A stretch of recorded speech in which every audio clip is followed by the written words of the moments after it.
Ladies and gentlemen, we are now live, and I'm excited because we have a wild card on here. So that means this could go either way at this point. But I'll tell you one thing. His journey, his story, you're going to definitely want to tune in. I promise you that. It might even be better than a wild card. And of course, he is a star in GTM, where you've seen his open challenges. He is a star in UKW, a weekly UK wrestling company, which you can catch on YouTube. And of course, he is a part of now one of our favorite companies, of course, Non-Stop Action Wrestling, where he's going to have a lot to say, undoubtedly, I'm sure, about that 8-person tournament here, August the 13th, Fire and Gold. So it is the first of our 2 parts of a Non-Stop Action Wrestling takeover here. He has also been a champion, an accomplished champion, UKW. He's been an Academy champion, multiple time around the clock champion. So I'm excited about this one here. So without further ado here on the Sports Report, the number 1 global sports show, pro wrestling star here from UKW, GTM, and Non-Stop Action Wrestling. That's the wild card, Tommy Dillon.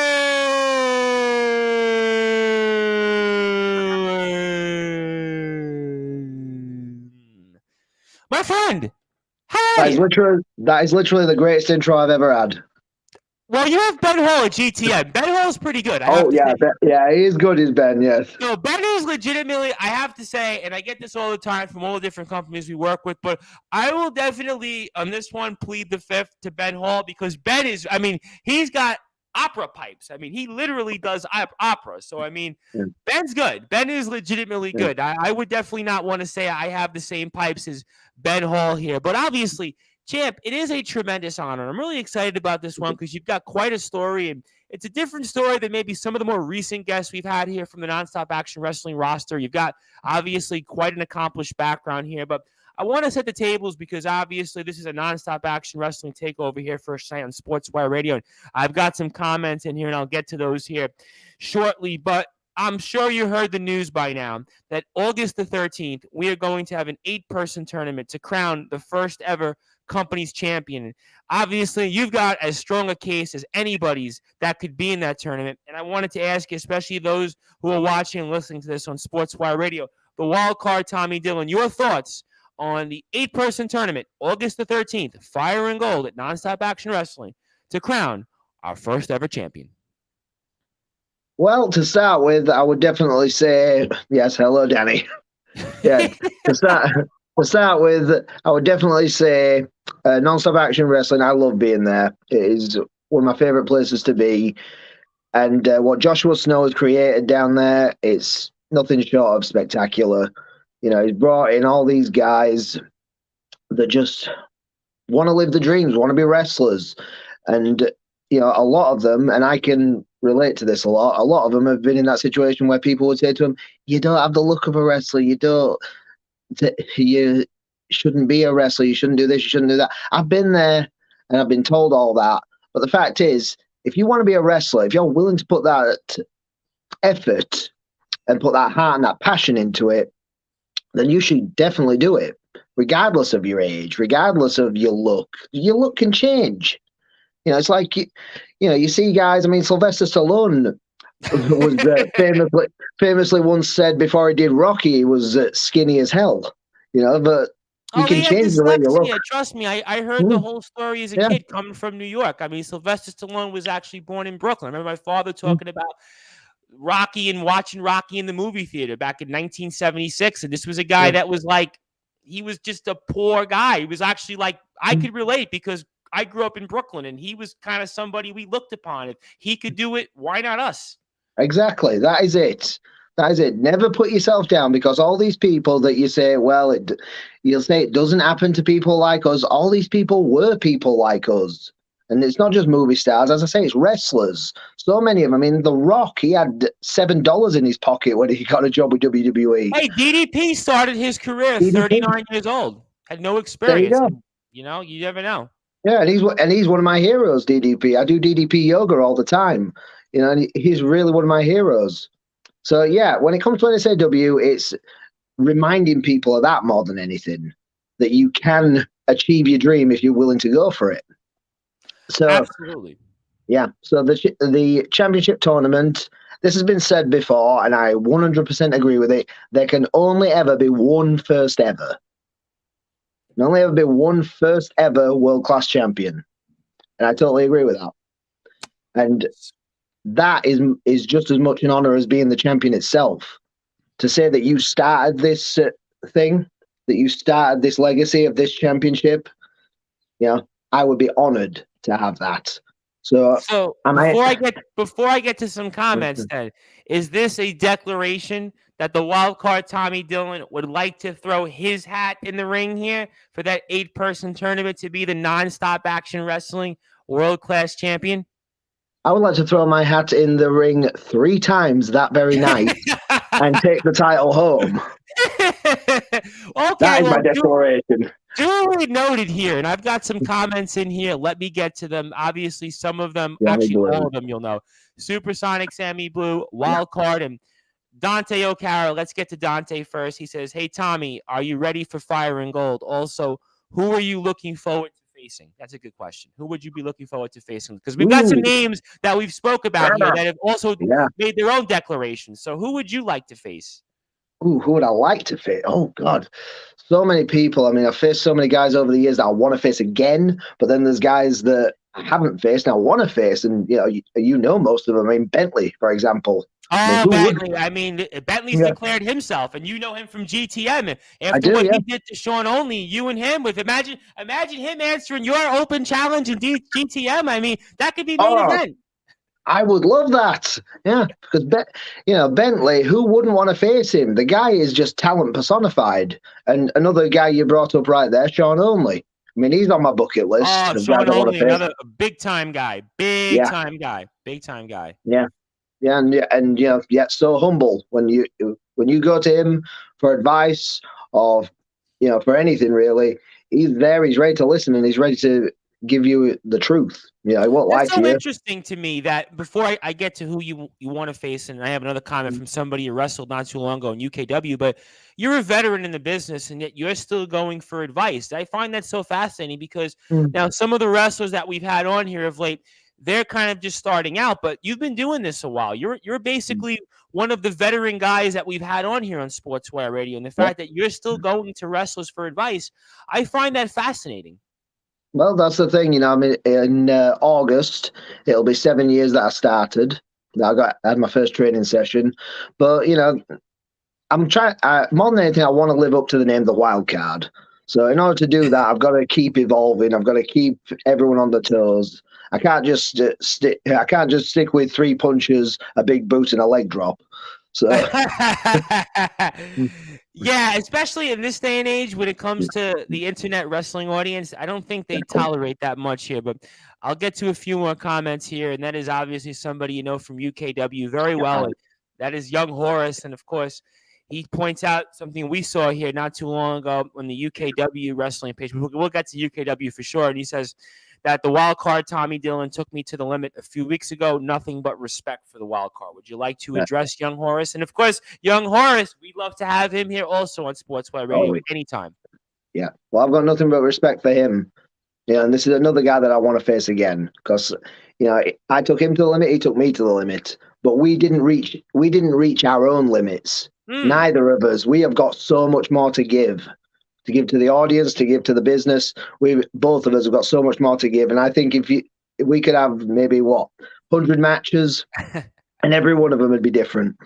Well, that's so fascinating to me also is that what I see here so far, and I'll get to Dante O'Carroll in a second, but just your energy for the business. I mean, you've been doing it 7 years, right? So take a step back. You're definitely somebody that has a lot of matches under their belt, but yet your energy, I wouldn't know if you had 7 years or 7 days in the business because just of your enthusiasm. I mean, it's really infectious here so far. I mean, in the ring, it's a different ballgame. We'll get to some of those matches here in a second, but I mean, your energy really speaks for itself. Thank you. Yes. Well, I've been a wrestling fan since I was 8 years old. Okay. And I didn't have my first match until I was, I started training when I was 32. And 6 months after that, I had my first match. was against Kane Taylor.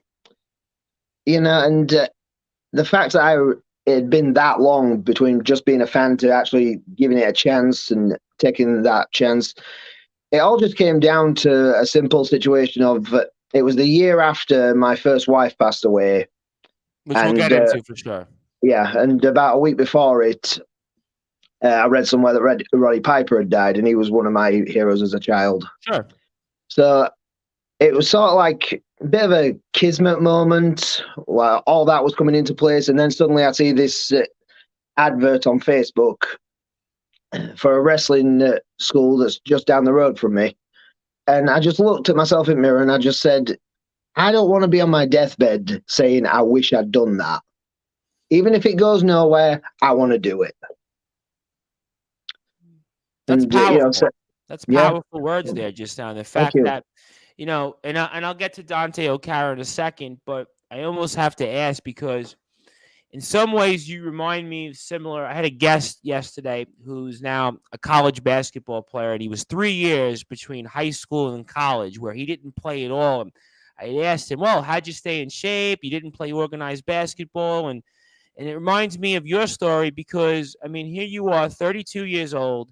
You're training to be a wrestler. Your first match is just right before you turn 33. You have the situation with your wife. I mean, that really is, in a sense, I mean, you defied the odds because when you think about it, right, you're 32, 33 years old. You're not thinking, hey, I'm all of a sudden going to be a pro wrestler. I mean, most people, it's like they're 22, 23. That's when they do it. I mean, we've had Two-Bit on and Will Carter and all those guys, Lucas Neon. They were like 12 years old in diapers. They were in a wrestling ring.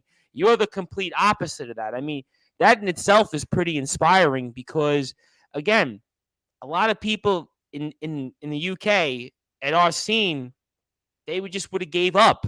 I mean, walk me through that. Oh, right. Well, after the first wrestling school I was in, after I think I'd been there about 5 months, and just before Christmas, I found out that it had closed down. And I think it was some problem with insurance. I didn't get into it. I'm not part of that. Right. I get into it. It's their business. Yeah, but then I went to UKW, and my first day there, oh God, I walked in, and everybody was between 10 and 20 years younger than me, and I was just, I walked, and also they had years of experience over me as well. So that's the thing. I've got 6 months experience. I'm 32. And these guys, they're ranging from 12 to 22. And, they've got years of experience over me. Oh, listen, I just mentioned Two-Bit, Will Carter, and Lucas Neon. These guys were basically literally, they were born in the KOW Academy. They were literally born in the ring. I mean, so fascinating. Go ahead, talk to me. Yeah. And, as I say, all these guys, a lot younger than me, but they welcomed me. And that was the thing. I mean, some of them I've grown apart from now, but I always respect that, and that's why when I'm at UKW or I'm at NSAW, when the new guys come in, I'm the first one there to shake their hand and say welcome. So, something I do tend to say just to break the ice is I'll say welcome to Team Nutjob, but it's just one of those situations where I just want them to. I want them to come in. They're obviously nervous. I want them to know we were all nervous. That's such a good point. Yeah, that's a good point because you know what? You think about it in life, right? We all have to start somewhere. I think that was the line I used during the segment we had with Champ Rogers, and certainly. Yeah, what's up? Yeah, so that's something that I think it's so true. It's so relatable to everybody because I had even made this point that, listen, you're in school, you have those first day butterflies, you have that nervous knee, and everybody gets those stomach nods, and it will have to start somewhere. And if we have a support system, we can all achieve our goals, and that's what it all should be about. And let me get to some comments here because I got a bunch of them. And Dante O'Cara, of course, he says here, I'm happy to answer that challenge one day, wildcard. So it seems like the wildcard, Tommy Dillon, you're already getting challenges here. You're here with us 10 minutes on Sportzwire Radio, and we have the locker room ready to go at you. I mean, you almost got to answer this here from Dante O'Cara. I mean, Dante will definitely get you on here on Sportzwire Radio, I promise you. Dante, I know exactly what this is all about. This is because I have often told him because he's so bendy. I've always said... When I get him in ring, I'm going to fold him up in every single way, then hold him up and just say to the audience, a goose. And he just wants to know if I'll actually do that. Well, I guess we may find out here, and maybe it'll happen on August the 13th at the Fire and Gold tournament here. And of course, if you like what you hear from Nonstop Action Wrestling, please give Nonstop Action Wrestling a follow on Instagram at NSAW Official. Also, Nonstop Action Wrestling on Facebook. Also, the wildcard Tommy Dillon. Please like his pages also on Instagram and Facebook as well. And I've got some more comments, so let me get to them here. So we've got Dylan picking, and this is a good one. This is a good one for. I know it's early. I was expecting this later on, but let me give it to him anyway here. He says, for you, the wild card, Tommy Dillon, what's the greatest moment in your wrestling career so far? Good question. The greatest moment. So many people would say, the first championship. And at one point, I would have probably agreed with that. But the greatest moment for me was when I hosted my very first charity wrestling show, which was called Wrestling for Kirkwood Hospice. And that was the hospice where my first wife passed away. And we raised so much. We raised over £1,000 on that. And, it was everyone who came was so supportive. There were so many people in the audience that had just come to support me or to support my children. And they weren't even wrestling fans, and they were up in arms throughout the whole show. And everybody had such a great time. So that is probably my greatest moment in wrestling so far. But I mean, last year was a great year for me. Coming back from the pandemic, I was facing off against champions. I won the dream ticket at WrestleBration. I then, on the same night, lost the dream ticket by entering into the heavyweight championship match, getting screwed over by the Collective. But no, I mean, there's so much more to come, but my greatest moment will always be, like I say, raising the money for that hospice, honouring my children and my first wife. So that was a great moment for me. I could see that, and I'll get back to some more comments in here because I've got a ton of them in here. So clearly people are excited to have you, which I'm not surprised about one bit. And we're excited to have you here on Sportswire Radio. But I could see even still that this gets you emotional. I could see it still just in your facial expressions, the wild card Tommy Dillon, that this still that meant a lot to you, and that definitely changed maybe who you are as a person even. Well, yeah, I mean, there was a responsibility that came with that. I mean, a year later, we did another one, and we were meant to do one the following year, but that was 2020, so we all know that didn't happen. We'll scratch that year. Yeah, we'll just forget that year didn't happen. Yeah, the third one will be happening later this year, 3rd of December. Well, if there's anything we can do, by the way, we'll be happy to help you here on Sportswire. Oh, thank you. Yes, I mean, I was actually thinking earlier on, if possible, I'll try and get like a feed from my phone straight to you so you can watch it while it's happening. Anything we could do, I'll tell you what, listen, I mean, anything we could do, I'd be happy to give you my support. I'd be happy to give you a donation, whatever we could do to help you here.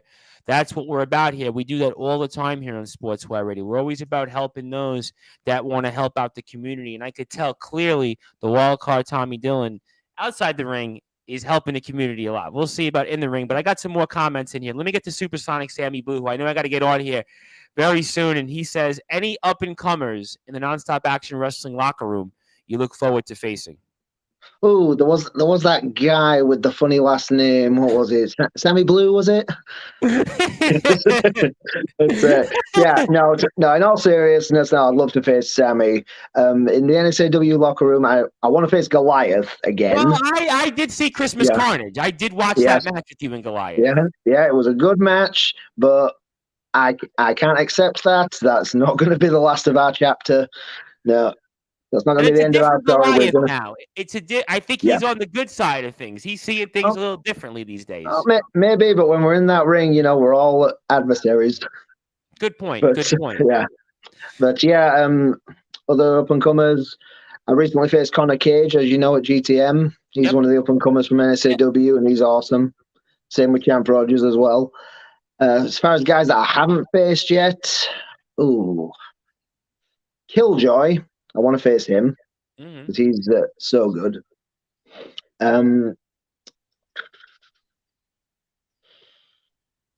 Mikey Future, I think I could have a great match with him.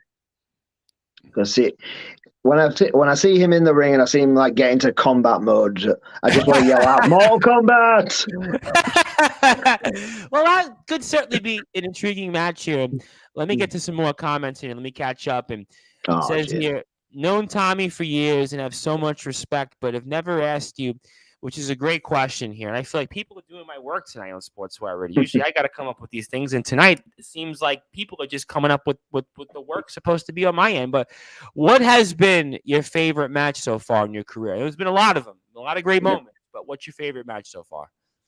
My favorite match, and this is ever since I had it, it's been my favorite match, was the night that I lost the Academy title. Really? For many reasons. Me and LRB, who beat me for the title, is now my tag team partner in the Northern Warriors. Yep. Yeah.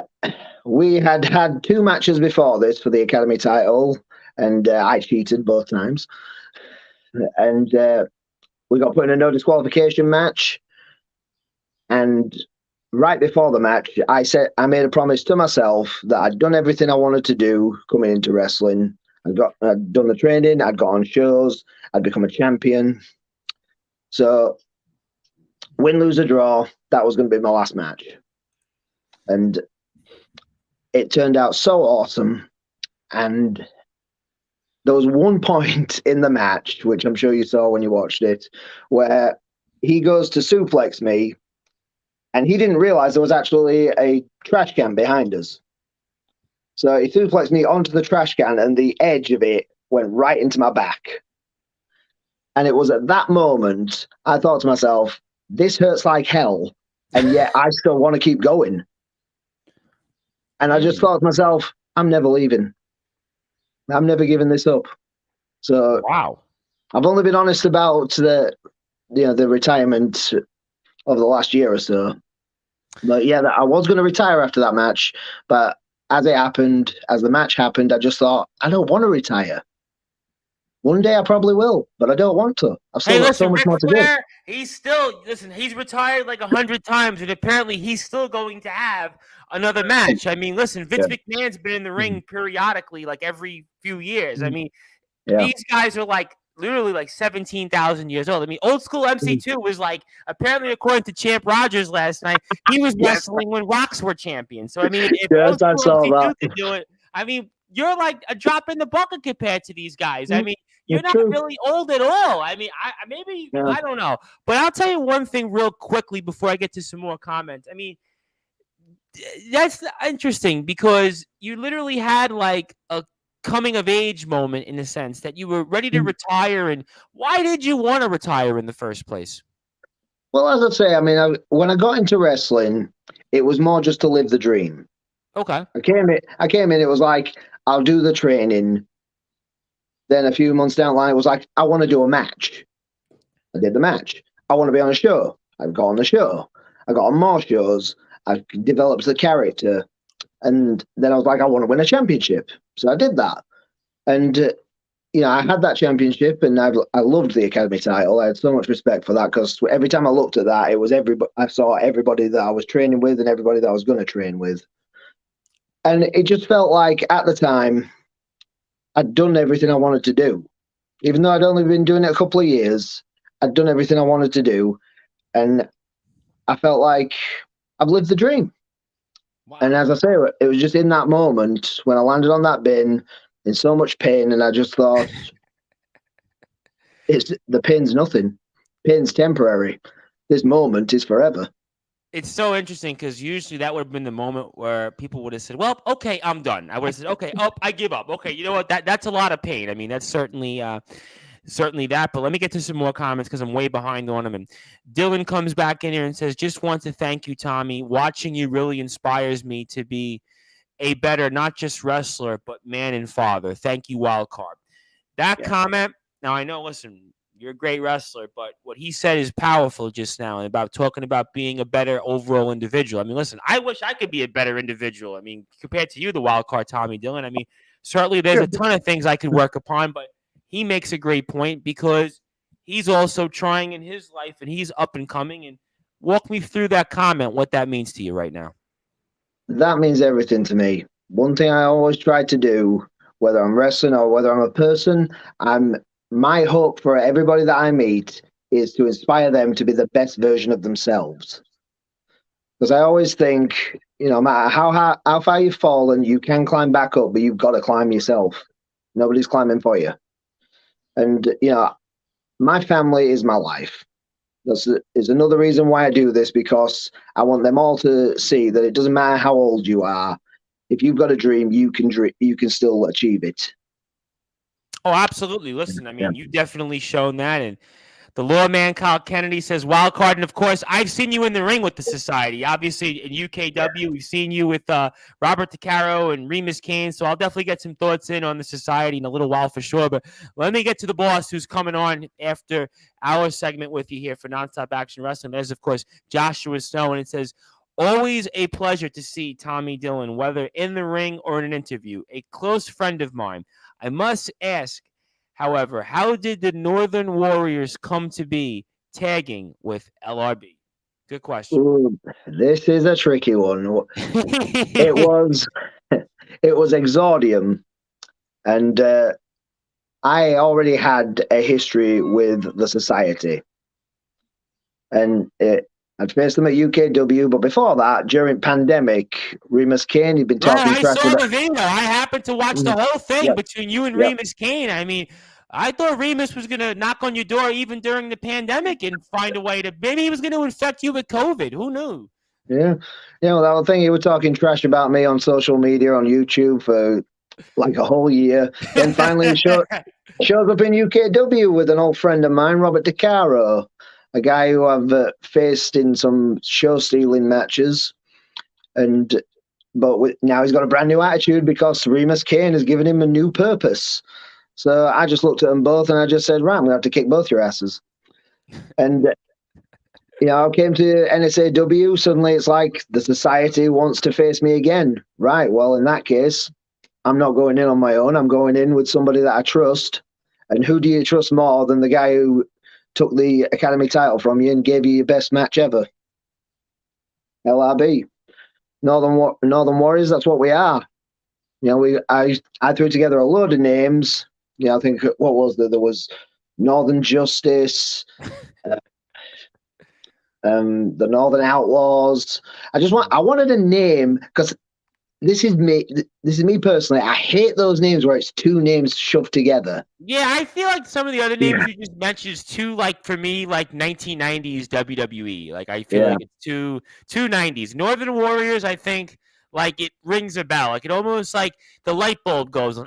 Northern Warriors. These guys are warriors. It makes sense. They're from the North. That makes sense. The other ones, I got to say, to me, it's too gimmicky.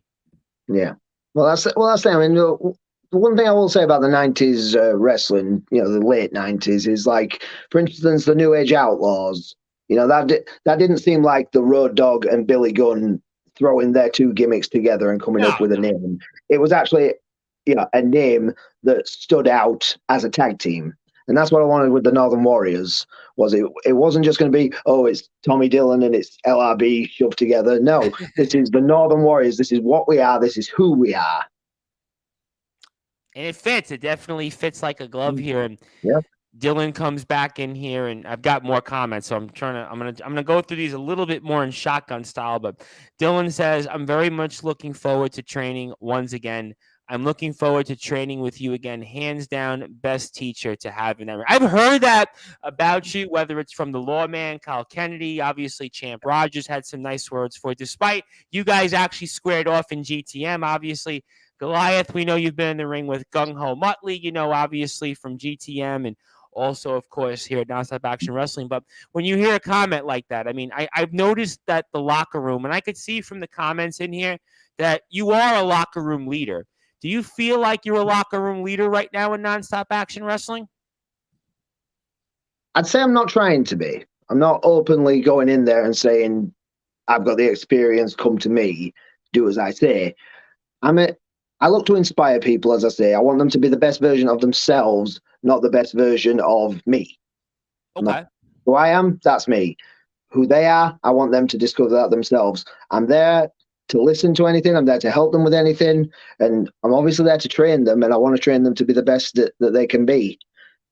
But in the end, I want us all to be brothers and sisters, and I don't want anybody to think that I'm above them. I'm one of them, basically.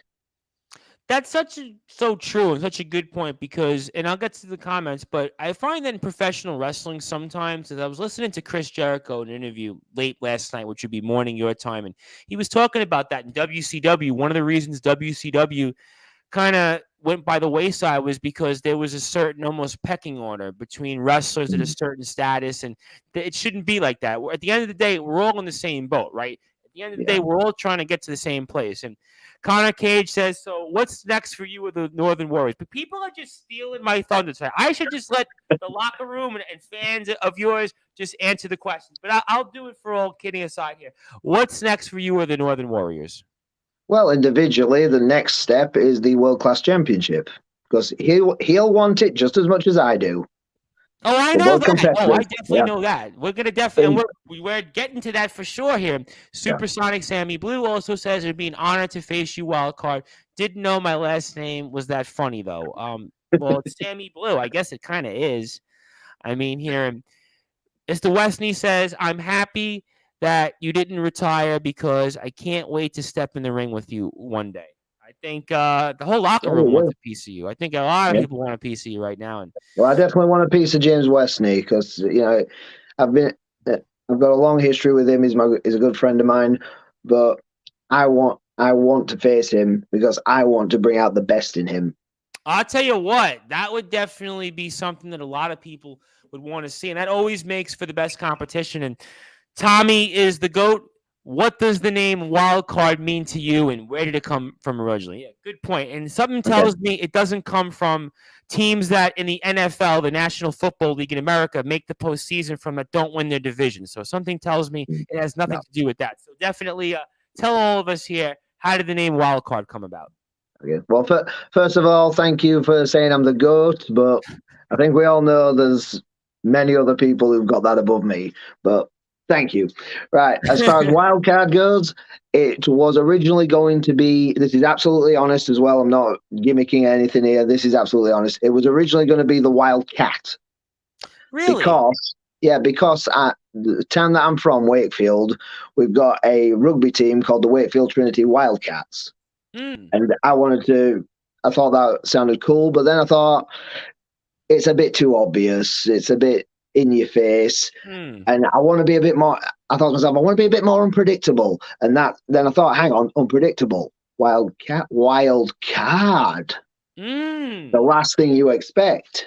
Interesting. And I have to say, I was watching a number of your matches, and your ring gear, especially where you have like the wild card on the back with the card on the side, that was very clever, I have to say. You definitely have very clever ring gear here. And of course, the lawman Kyle Kennedy, no stranger to Sportzwire Radio. Last week's guest, he says, retirement won't be a choice when I step in there with you, Thomas. So he calls you Thomas. He didn't even call you Tommy. The lawman, and by the way, I would have to add the undefeated lawman Kyle Kennedy. He's basically our next Goldberg, our next Ryback, our next Ultimate Warrior. We got him here. He's undefeated. I mean, he's certainly staked out the battle lines for you there, the wild card Tommy Dillon.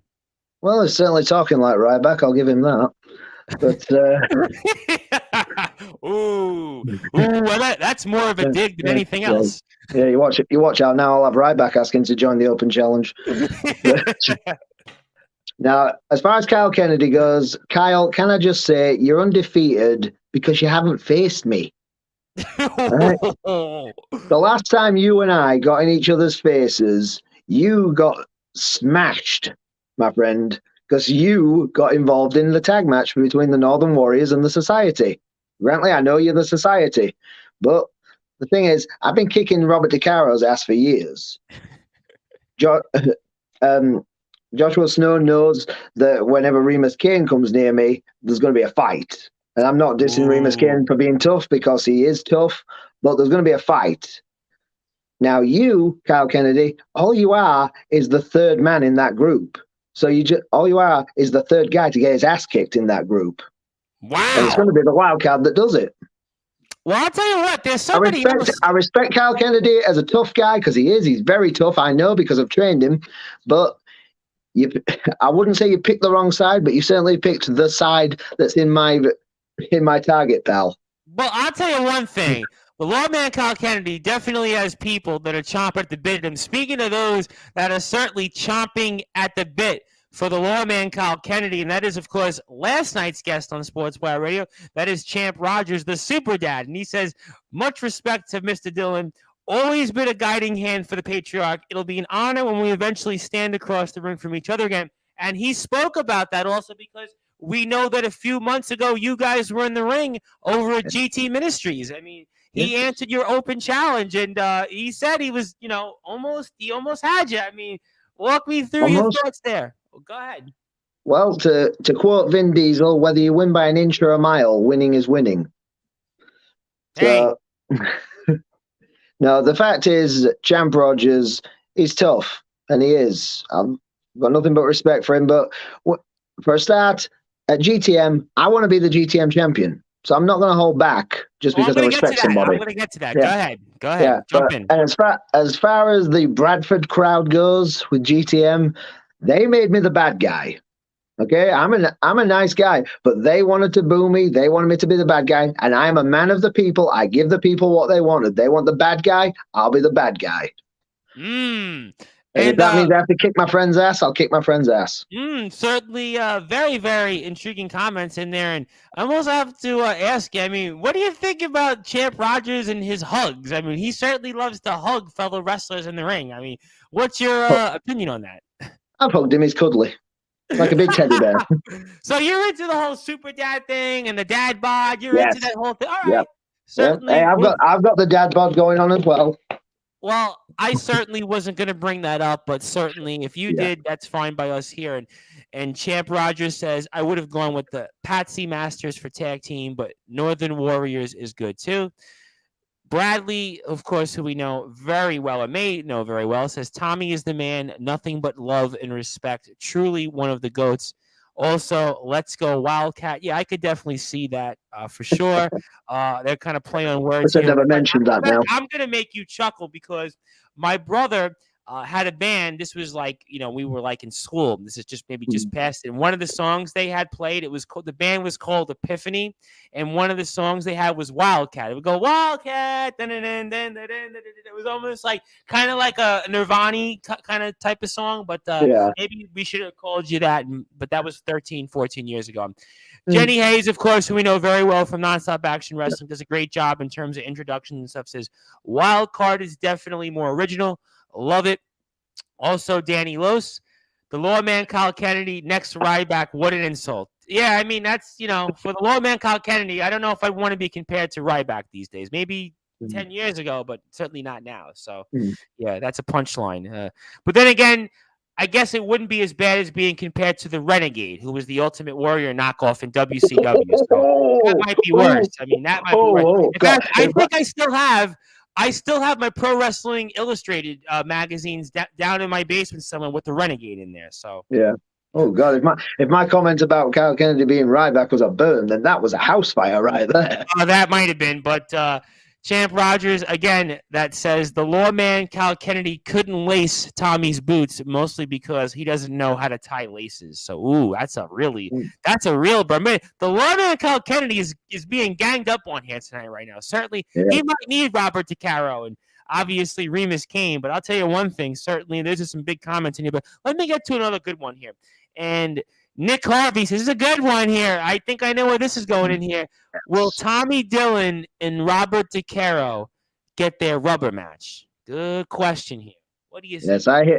Yes, I'll tell you one thing, Nick. I hear from him all the time about this. He has got an obsession with this matchup between Tommy Dillon and Robert DeCaro. He must have loved those first two matches. But yes, we will get our rubber match. Of course we will. But the thing is, me and DeCaro were competitive people, so a rubber match won't be enough for us. He's got to win over me by DQ. I've got to win over him by pin. The rubber match, whoever wins, the other one's going to say, no, I want another one. And then whoever wins that, they're going to say, I want another one. We're always going to be... Me and Robert DeCaro would fight forever. So I'm going to settle it for you. I got an idea because I could see where this is going. Why don't we do what just Chris Benoit and Booker T did all those years ago in WCW, then in WWE? Best of just have 7. a best of 7. Why don't we just do that? I mean, would that make fans of Robert DeCaro happy there? I mean, would Robert DeCaro himself want to talk about it? I mean, maybe that's the way to go about it. I mean, maybe that's just the best way to go about it here. I'd happily do that. The lawman Kyle Kennedy comes back in here and says, you know what they say, Mr. Dillon? Eventually, the student becomes the master. The lawman Kyle Kennedy, always analytical. That's what I've noticed. The student becomes the master? Yeah, in Star Wars. Well, maybe the force be with the lawman Kyle Kennedy. One day, Kyle Kennedy will be the master. I've no doubt about that. But as long as I'm around, as long as he's facing me, he's going to have to fight for it. Because I'm not going to give him an easy ride. He's going to have to get in that ring. He's going to have to beat me. Well, I'll tell you what. He's going to have to beat me again. I don't go down once.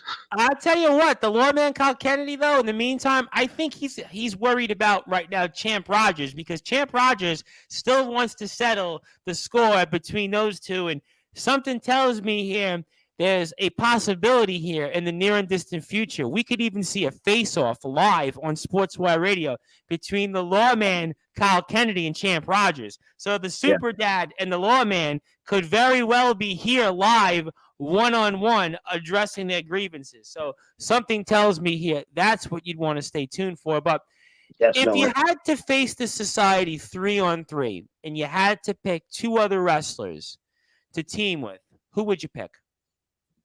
Right. Well, the first guy, and this is not just because he's my tag team partner right now, is LRB. I would have picked him no matter what, because I trust him more than anything in that ring. The other guy is another guy who has beat me so many times in the ring, and I know that he's the biggest, the toughest guy around, and that's Rex Savage. Oh, the Alpha Predator. Boy, you want to talk about burn? Were you and Rex Savage? Oh, man, I tell you what. The numbers game, it actually is an advantage for the Northern Warriors, because Rex Savage, oh boy, listen, I would want to clear and get out of the way if I'm Remus Kane, if I'm the lawman Kyle Kennedy and Robert DeCaro, because that is an excellent, excellent, excellent person that I would pick. So certainly we're very familiar with him. And I would have gone a bonus because he's coming on here Thursday night. I would have said Disciple. I would have threw a Disciple out there. Yeah, this is the thing. Me and Disciple, we've got a match coming up on 3rd of December. I'm aware. I'm looking forward to that one. Yeah, we're going to talk about that. That's why I thought, hey, listen, why not make it intriguing? And certainly a fan of Mr. DeCaro says a best of 7 would definitely be best for business when it comes to the rivalry here. So that's certainly he thinks. And a great question here, which is from Sharper Designs. And what has been your favorite attire you've wanted to go on? Because you know what? I haven't thought about asking that question to anybody I've had on here in 3.5 years. So what has been your favorite attire? As far as my tights go, it'd be the broken glass ones that I'm wearing at the moment. Not when I say at the moment, I don't mean right now. I'm just wearing jeans. Okay, thanks. I wasn't going to ask, but thanks for letting us know. Thanks. Yeah, but the ones that I debuted at last year's WrestleBration, and as far as Sharper Designs did actually design a logo for me, which was it was my hand gesture that with wildcard Tommy Dillon number Eckenbar in the middle. Some of my other designs came from Hadrell Gallery. She designed my, not this one, but one of my other shirts. I had a Phoenix Rising, and I also had a burning hand with the cards in it representing the dead man's hand. And also she designed this. Oh, I noticed that. That's pretty cool, actually. Yeah, well, that was actually based, I mentioned earlier about my charity show, Kirkwood Hospice. That was based on their old symbol, because their old symbol was 2 hands letting a dove go. And I asked her to take that and make it cooler. And I asked for, claws and a dragon. She came back with that. And I took one look at it and I said, I'm going to get that as a tattoo one day. Wow. And when I got with my fiance, Brenda, she said, I'll get that sorted for you, and she paid for me to have it done. Wow. Okay, that's pretty cool. I tell you what. I mean, I always thought real quick, and I see all the different wrestlers' tattoos over the past several months here, and I always say to myself, if I were to get a tattoo, it would have to be something cool and important. Because I never forget, as a kid, I had a cousin that got a tattoo, and it was like a goofy, like Grim Reaper on his leg. It was like so, like I saw that, I'm like, I would never get a tattoo. It was like so, like tacky looking. Now Yeah. I see all the different wrestlers' tattoos, and the way they come across, it's much better looking. But let me get to the boss here, because the boss has a good comment, which I really want to get to. And he says, I've asked Champ Rogers, but I will ask you, barring yourself, who would you want to see in the Fire and Gold tournament at Nonstop Action Wrestling, which we know we're going to be asking the boss in a little while. So who would you like to see aside from yourself? Well, the other guys that you've had on here, of course, Champ Rogers, Kyle Kennedy, Gung Ho Muttley, Goliath, MC2. I'd also like to see, I would love to see Disciple in there. And I would love to see Billy O'Keefe in there, because at the moment, he is without a doubt one of the best wrestlers I've ever seen. Obviously, LRB, because, Team Spirit. I want him in there. But yeah, also, as far as I know, the World Class Championship is not specific to males either. Okay. It's a very open championship. So I would say our female star of NSAW, Leonie Rose, because she's getting out there. She's on GTM. She's on UKW. I saw she's that on, in GTM, you and Leonie Rose. I I to see that. I yeah. did see that. Yeah, she's a champion in UKW as well. So yeah, I mean, she deserves to be in there just as much as anybody else. Oh, there are so many guys. But yeah, I mean, make it a 16-man tournament for all I care. I will go through everybody, because, as I say, I'm the one laser focused on being the first ever. Let me ask you, and I have a few comments, and I'll get to them. They're good questions, but I want to ask you this personally, because I've been thinking about this here and having you on and hearing the other wrestlers when I asked them the same question. What would it mean to you if you were the first ever NSAW World Class Champion? What would that mean to you personally? Personally, it would mean achievement more than anything. It would mean that I'd proven myself the right way in the ring, got the championship. I hold the championship, because the thing is, getting the championship is one thing, representing the championship is another thing. And that's what I would do. I would represent that title, and that's what it is to me. It's representation, getting out there, representing the company, representing the people, and inspiring the others. Because that's what I would be. I would be a fighting champion. Championship right there in my hands. Come and get it. Let me ask you this question as a side note, because I've been thinking about this, and you've been a champion before. Now, some of these other wrestlers, this would be maybe it's a bigger deal, or maybe it's their first championship, but you've been a champion before. You've been a champion multiple times. Would this be different than those experiences? Would you use those experiences where you were UKW Academy champion, multiple time around the clock champion, in order to maybe prepare yourself? Let's say hypothetically you win this championship and be the world class title. I mean, walk me through how those instances of being a champion would prepare you should you win the NSAW world class title. Right. Well, being the Academy champion at UKW, that meant a lot to me, because it meant I was proving myself to the guys that I trained with and the guys who would train me. Being the around the clock champion, I was there in the inaugural match. It was me and Rex Savage, and I really wanted to be the very first around the clock champion. Obviously, I wasn't. I was third, I believe, after Sheikh Maktoum, and then he got it back again, little git. And when I won it again from Remus Kane, that was clarity for me, because me and that I'd said me and that title, we were connected, because I was there when it was birthed. So that was clarity for me. As far as the World Class Championship goes, it's a whole different ball game.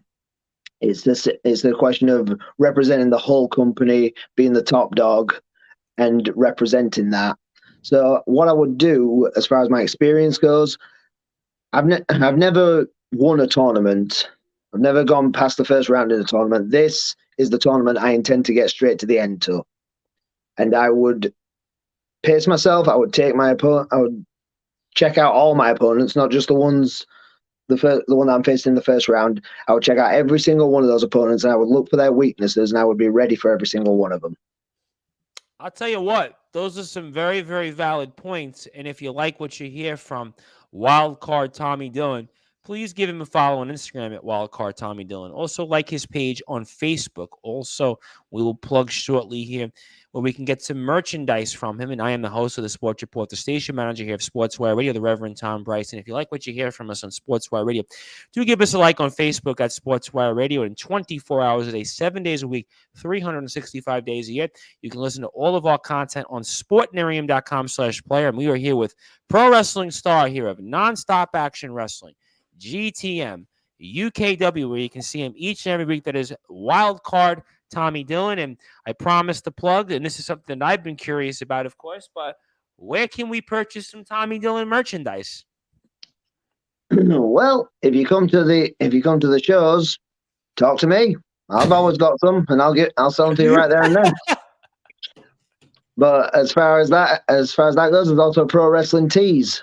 I've got my own page on there, Wildcard Tommy Dillon. You can get this shirt that I'm wearing right now. You got my Phoenix shirt, Dead Man's Hand, the Umber bar that Sharper Designs made. There's also a shirt with this tattoo on it, which I'm very proud of.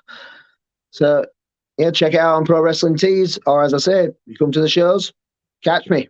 I also saw we have a website on your behalf also where we saw some material out there. Also, TommyDillon.com, I saw a website was out there with you with some information on there. At least I saw some link to it. Maybe it's actually it's tellonym.e/wildcard. Oh, yeah, tell on him. Yeah. Yes, well, yeah, that's not my merchandise. It's more of a tell on him is an app that I've got on my phone. It's where people can anonymously ask me questions. Okay, so that's sort of they can anonymously. All right, well, I guess that's interesting. So obviously, we've got a number of different things in here. Danny Los definitely agrees with Leonie Rose.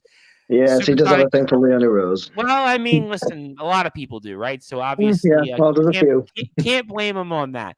But go Leonie, my fellow Guardian, is very deserving of that championship. Jenny Hayes gives a hand clap. Also, somebody that I know pretty well, maybe says round 2 question, love attorney as well. So I think this individual might be implying he might be related to an individual we might know. And that individual who we think we might know actually could very well be coming to Sportswire Radio in the near and distant future. So it seems like that could be some thoughts. But I'll get to GTM in a second and UKW. But I thought this was a good one. So what matches do you reckon, from your opinion, will be happening at UKW WrestleBration 13, and what matches would you like to see next? That's a great question, which segues us into UKW. Right. Okay. Well, let's plug it right now. WrestleBration coming on in July at UKW, and it's actually this weekend. We're doing Day of Reckoning on Saturday. It's the final stop before WrestleBration. Matches that I reckon will happen. You know what? I honestly believe that JPR is going to continue chasing Mustafa Khan for that UKW championship. And I think if he can get it on the big stage, he will go for it. He's got to one-up him one day because Mustafa's got the numbers game and some. I mean, yeah. So, I mean, he's got to come up with a plan. He's got to come up with a plan, JPR. I mean, JPR certainly, he may have the fans behind him, but Mustafa's got the numbers game with him. Yeah, right? And he's got the size, to say the least. But also, this is a good one. I want to bring this up because this is a great question here, and I'll come back to UKW in a second. But not sure if this has been asked, but who are your inspirations in wrestling? Good question. Right. As I say, one of the inspirations that got me actually wrestling was Roddy Piper's death, because he was one of my heroes as a child. And it's one of those situations where you love the wrestler, and then there's all this personal behind-the-scenes stuff you hear, and you just think, I don't care about that. I like the wrestler. Another guy who was an inspiration to me was Bret the Hitman Hart, because he wasn't a big guy, much like I'm not, but he could go. You could break his opponent down, take him down to the mat, and beat him.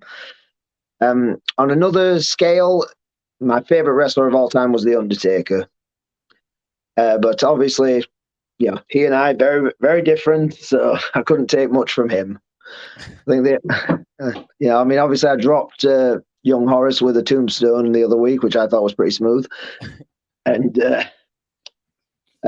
also because when I first got into wrestling, it was 1991, so I saw the evolution from that into the Attitude Era. Yeah, that was the tail end of Hulkamania, so 91 would have been like Undertaker versus Hulk Hogan around that time, and then it would have been maybe the end of Roddy Piper. Bret Hart starts to come into the picture. Shawn Michaels starts to come into the picture. Macho Man Randy Savage, kind of tail end. So those are some good points, and you'll appreciate this. But for a long time as a kid, I had a poster of Bret the Hitman Hart, and on the poster was actually the end of the match where he makes the 1-2-3 kid tap out from the Monday Night Raw match they had for the. That was a great match. Yeah, that was one of the best. In fact, I broke the match down with two fellow wrestlers in the LWF last year during COVID because we had nothing to talk about. So we wound up watching the match. That was Wildfire Nate Reese and the Acid Stephen Cross. And this is a good one because this is going to maybe segue, but somebody you may or may not know. And he asked a question, which is always a good one from when he comes on. And he's obviously, you can fill in the blanks or maybe not, but who inspires you today? Who inspires me today? Well, a guy I was just going to bring up a second ago was DDP. Even though he doesn't wrestle anymore, he's a great inspiration to me. And also, on a more personal level, Mustafa Khan. Because really, regardless of where his loyalties stand right now, the fact is, you look at him, he's getting older and he's still on top, and he's not giving up anytime soon. And I've seen him inspire others. I mean, well, you see him inspire the Persian Empire. Wow. I've seen him. Yeah, they're listening to him. They like him. Yeah, but I've seen him outside the ring inspiring others, and he's a big inspiration to me because, again, he's that guy that's getting on in years, much like myself. I mean, he's older than me, but I don't want to give up anytime soon. He doesn't want to give up anytime soon. We've both still got that love for this business. A wrestler I spoke with, I don't want to say where because then I'm going to give it away, but I had asked them about different things, and they had actually said the nicest person that they've met outside the ring was, believe it or not, Mustafa Khan. So, I don't want to say who said it because then I'm going to tip my hand, and then that'll be no longer a wild card point that I'm going to bring up. So I don't want to tip my hand, but certainly those are some good points. But I want to segue into actually GTM because certainly Mustafa Khan didn't do so well in GTM this past weekend, unlike in UKW, because Jack Johnson gave him quite a beating. I was surprised with how convincingly Jack Johnson defeated Mustafa Khan, the reigning defending UKW champion. But it was announced at the end of Chain Reaction at the GTM Wrestling Church this past Saturday. This brings you into the scene here. The wildcard Tommy Dillon, that Gareth Angel announced that there'll be a 30-person rumble to determine the number one contender for Jack Johnson's championship at the September show. And I have to ask you because you've certainly made yourself quite a following and you've had quite an amount of success here in GTM over the past several months with your open challenges and defeating some names we've mentioned here. So I have to ask you this question, especially for maybe those that may or may not be fans of you at GTM, but certainly I'm sure Mr. Angel would be curious to know your thoughts on what do you think about that 30-person rumble that we're going to see here at July 16th? And would you like to be a participant? Would you like to win the rumble? I mean, what's your thoughts on all that? Because you would definitely be somebody with your success in GTM over the past several months that would be a legitimate contender to this. Well, I would just say to Mr. Angel, the only way he's going to stop me from winning that Rumble is by not putting me in it. So, you put me in that Rumble, 29 other guys are going over at ropes, and I'm throwing them. Wow. So yeah, I said I want to go. I'm in GTM. I want to be the champion. I've made that very clear in every match that I've been in. I want to be the champion, and this is like the big moment for me to take. It's right there in front of me. 30 men in a ring. You just got to throw them out, and then I get Jack Johnson. And who wouldn't want to face Jack Johnson? Great wrestler, and also has a face you just want to slap.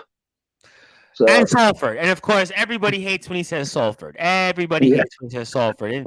And to be fair, I mean, Jack Johnson hasn't faced anybody like you.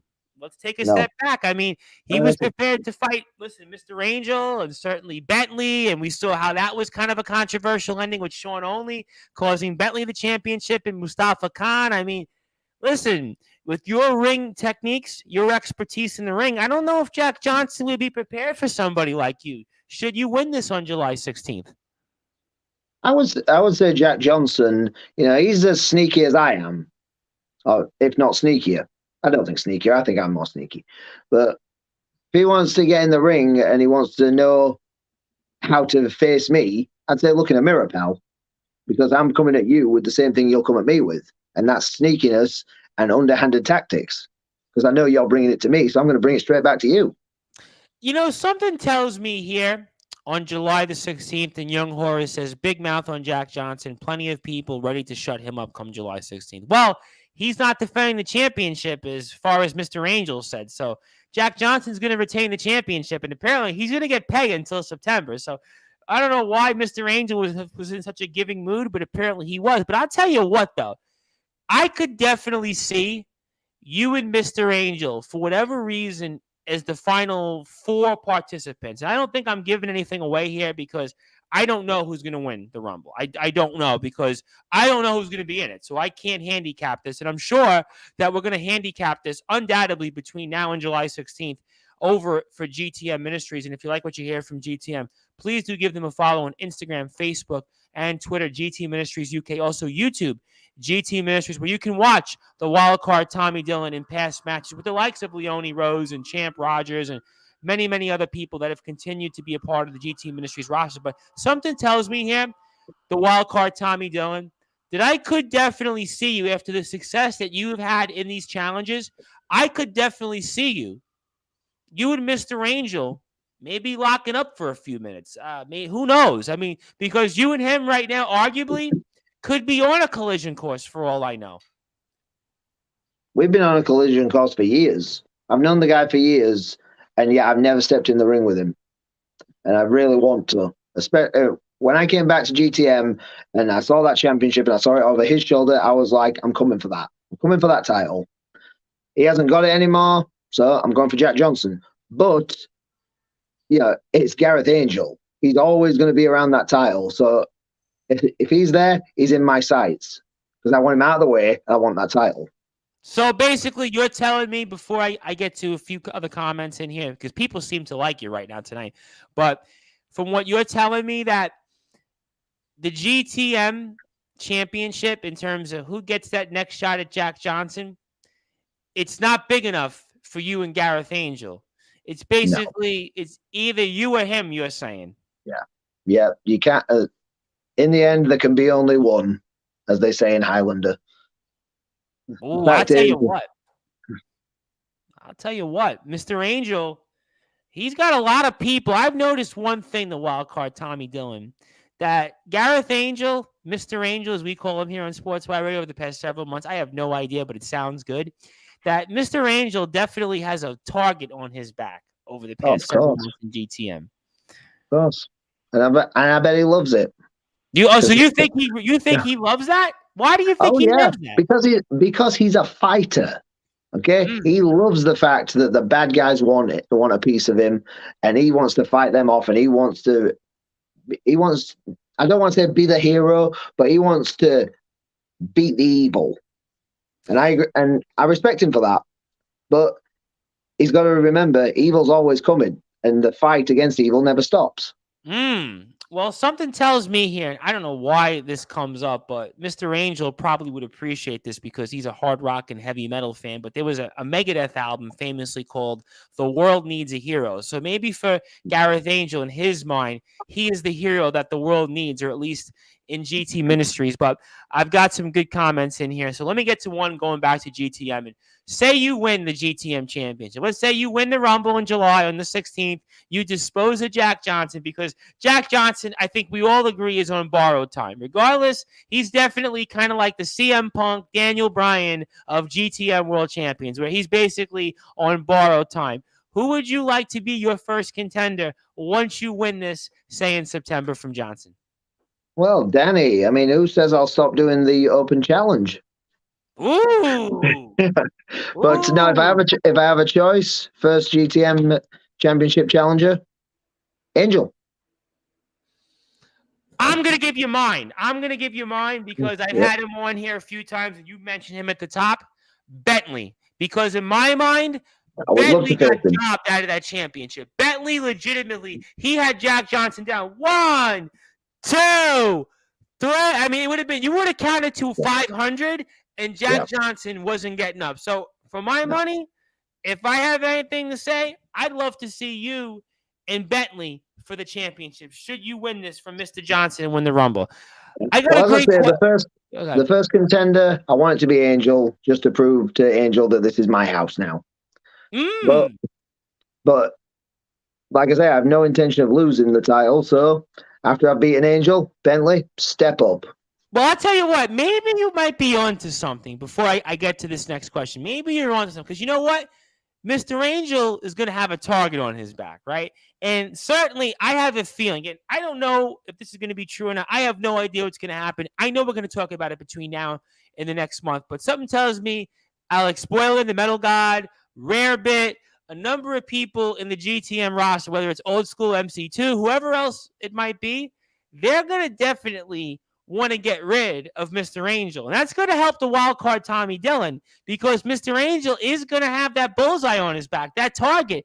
And if the half the locker room is going to be focused on getting rid of Angel, that could very well get you right to where you need to be. Get that number one contendership. And with what you've been doing in the ring, your expertise, your skills, you could be the guy to dispose of Jack Johnson. And then maybe we could see you and Mr. Angel. And then if you say what you're going to do in beating Mr. Angel, then we could have you and Bentley. But I got a great question, and this is something I'd like to ask you. Who are your top 5 rivals in any company? You had some great rivalries, so this is a good one. Right, in no particular order. Collectively, the Society, obviously. Death Row. If anybody remembers him, he pushed my buttons way too much. He made it personal, so yeah, he's definitely up there. LRB, even though he's my tag team partner now, he was definitely a big rival for me. And we took the Academy Championship to something new. Who else? In terms of how many matches we've had, Andrew Jepson. That's a good one. Andrew Jepson has been a big rival for me because we have had so many matches over the years. Even though it's never got personal between us, it's never led into anything. But we have had so many matches together. I'd say that he's definitely a big rival of mine. I definitely owe him a lot. And number 1, Jero Lewis, Jester Jero Lewis, because he and I started around about the same time. We've walked the same path. He got higher on that path than I did, but we always bring out the best in each other. And if it gets personal between us, like it did last year when he kicked me in the groin, then we can bring out the worst in each other as well. Well, I would think so. I think if anytime you get kicked in the groin, that's going to definitely look to bring out. That's why I don't hug people anymore. Well, good point. Listen, that's why you don't hug Champ Rogers, but we are here on Sportzwire Radio for about another, 15 or so minutes with the legendary wild card Tommy Dillon. And if you like what you hear from Tommy Dillon, please do give him a follow on Instagram, wildcard Tommy Dillon.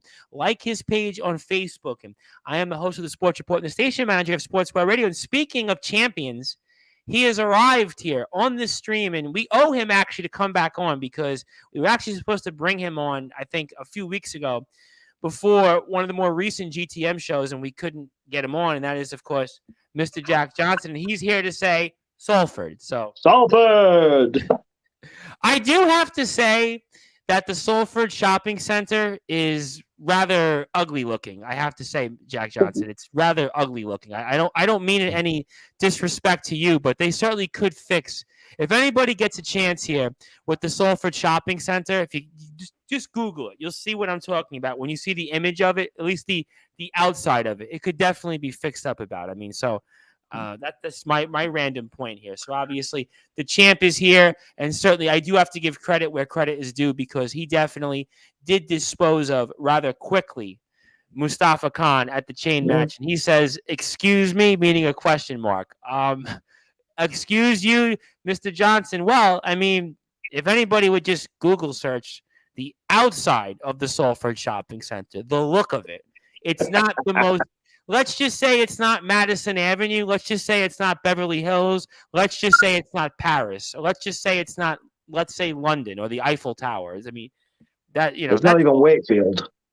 Yeah, I mean, I could think of a lot of places where it's not up. That's all. So, I mean, certainly, if you'd like to give us a tour, maybe we'll take you up on that offer. So, certainly, we did see, though, that Jack Johnson had a tank when it came to his feud with Bentley. We'll see maybe if he brings a tank to us. And Jack Johnson. I was expecting him to show up to GTM in that.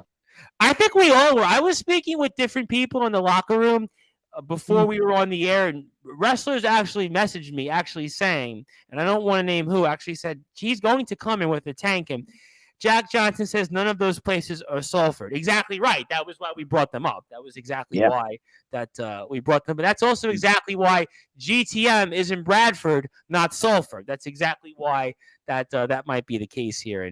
And also he says, Google Media City. That will shock you. I'll tell you what. I'll Google that off the air later on, and I'll get back to you on that. And maybe I'll take you up on that offer. But in the meantime, I'm not going to Google it because I can't do it in front of me. So those are some different things here. But I wanted to ask you a question here because I had about 15 or so minutes with you. And I wanted to ask you, and I'll get to a few more GTM nonstop action. But let me ask you something here in more shotgun purposes. But a few months ago, you won the Around the Clock Championship for the second time. And it was the first time in just about almost 5 years you had been a champion.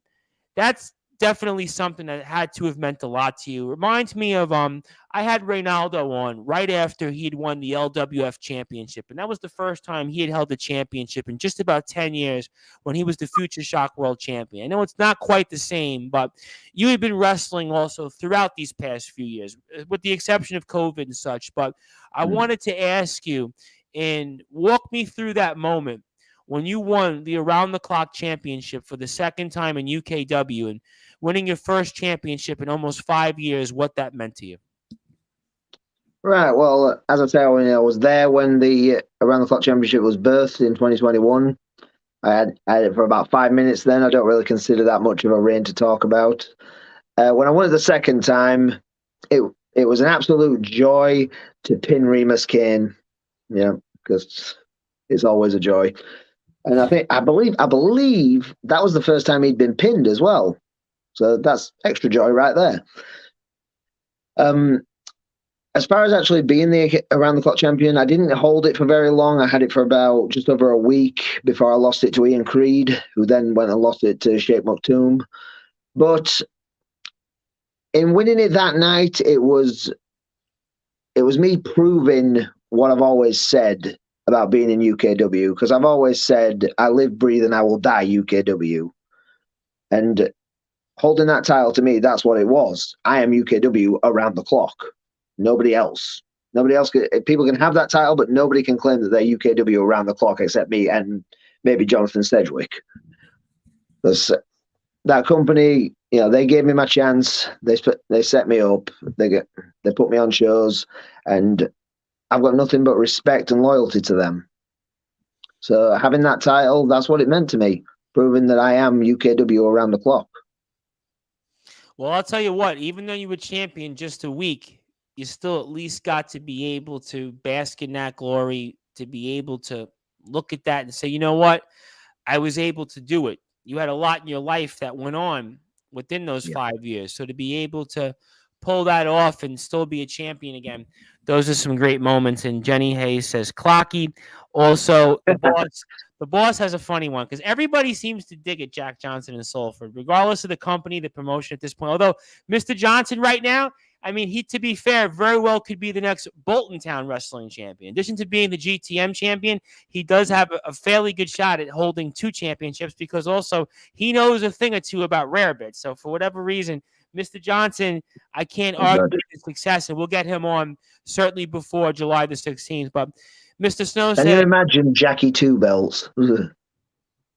well, you know what? We asked Bentley the same question. You know, Bentley was the number 1 contender for the GTM title and the Bolton Town title. I mean, it's bound to happen. I mean, Mr. Angel, we asked him that question when he had his title. Remember when Rarebit was defending his champion, and we had 3 belts being defended at once? I mean, it could happen. I mean, so we'll stay tuned. But Mr. Snow has a great question and says, I forgot Salford existed. Regardless, what is your favorite match in wrestling history? It's a good question. This is going to shock a lot of people because it's not one that many people talk about. I almost brought it up earlier when we were discussing my inspirations. My favorite match in wrestling history is Bret the Hitman Hart versus Bam Bam Bigelow at King of the Ring 93. The final match. Yeah, the final match of King of the Ring 93. It's not one that anyone ever brings up, but to me, it was just the perfect storytelling. And the fact that you had the guy Bret Hart's size facing Bam Bam Bigelow, and it was just a fight between the pair of them, and it was believable. And you had the good guy, the bad guy. You had that underdog story of rising up. To me, it was the perfect ending to that show. And Bam Bam Bigelow, I don't think he ever gets enough credit for how talented he actually was.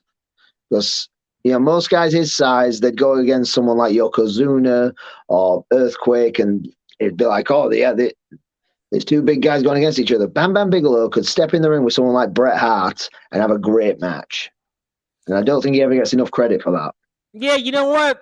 Bam Bam Bigelow, if you look back on his career, and he's probably now one of the more glaring names out of the quote-unquote Wrestling Hall of Fame, a.k.a. WWE Hall of Fame, because here was a guy that main evented WrestleMania against Lawrence Taylor. Here was a guy that main evented, I believe, the first Survivor Series as a part of Hulk Hogan's team. Here was a guy that, if you look at his body of work in ECW, where he was a part of the triple threat there, you think about him being the world champion there, his matches with Rob Van Dam, Spike Dudley.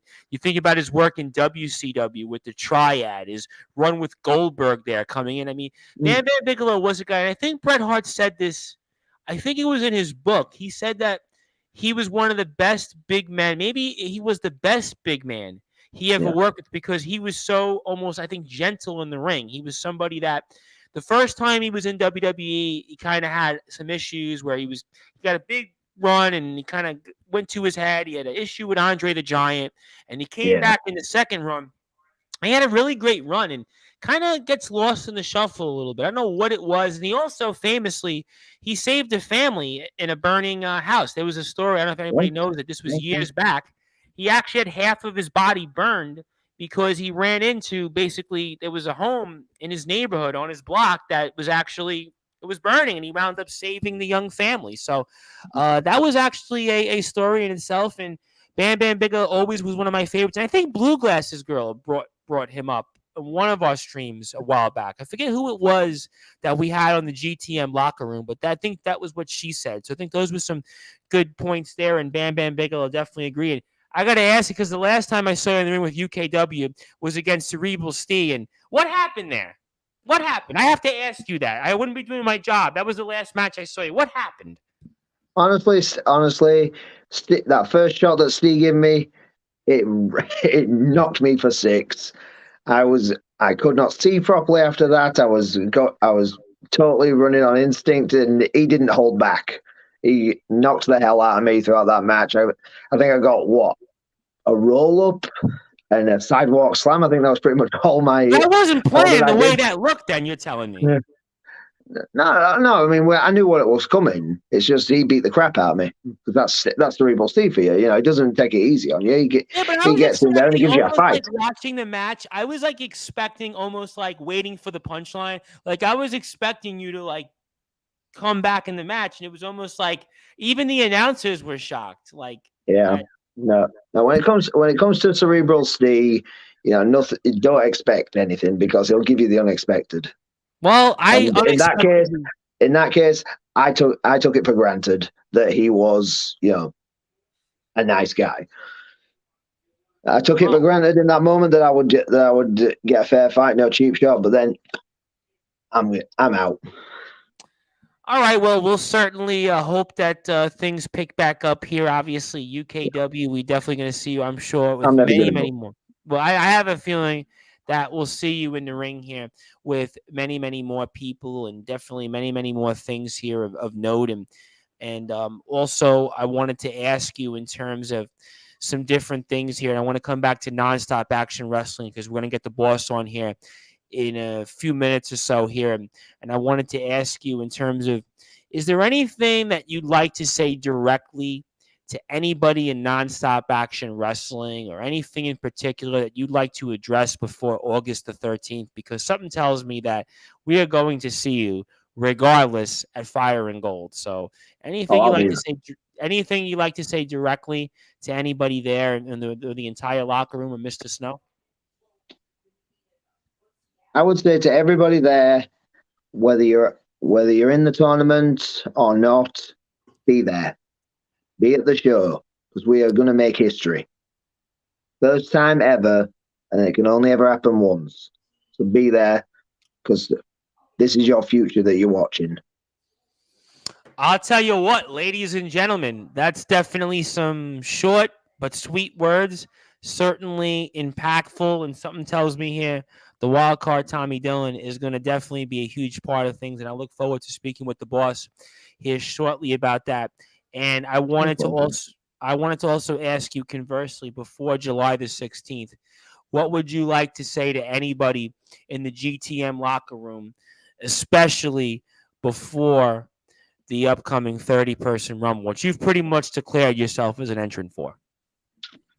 I would say take Mr. Bryce's advice and eliminate Gareth Angel right away.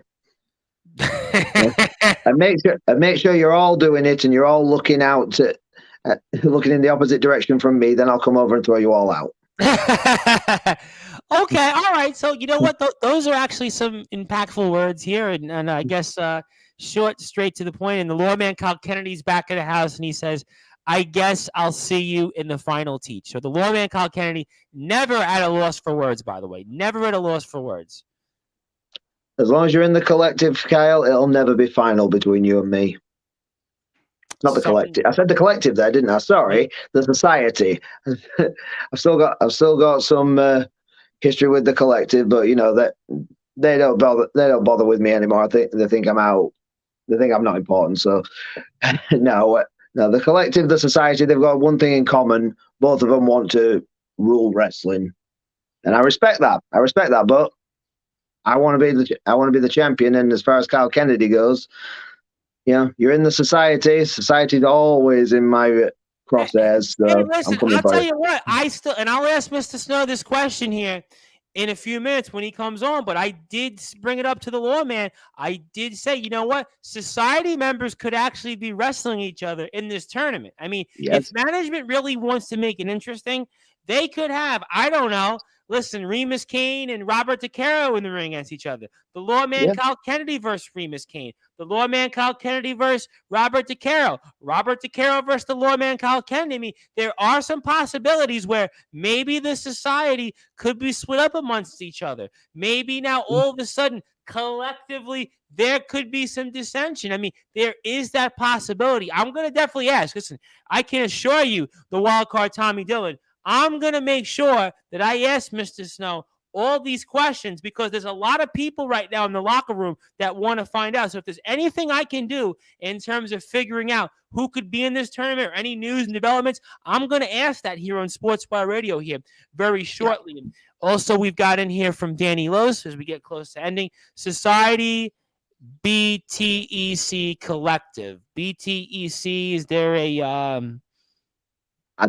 if I'm right on this, and that's not a typo, I think he's referring to we have a diploma over here called the BTEC. And I think he's basically saying that the society is like the lower diploma of the collective. Oh, okay. So certainly, I think that's what he's saying. Right. I don't know if that's true, but well, I'm gonna definitely take your advice on it. And Supersonic Sammy Blue says, all these groups with bad people are all the same. Lack of personality. Groups like the Northern Warriors and the Guardians have personality. All right, so good points there.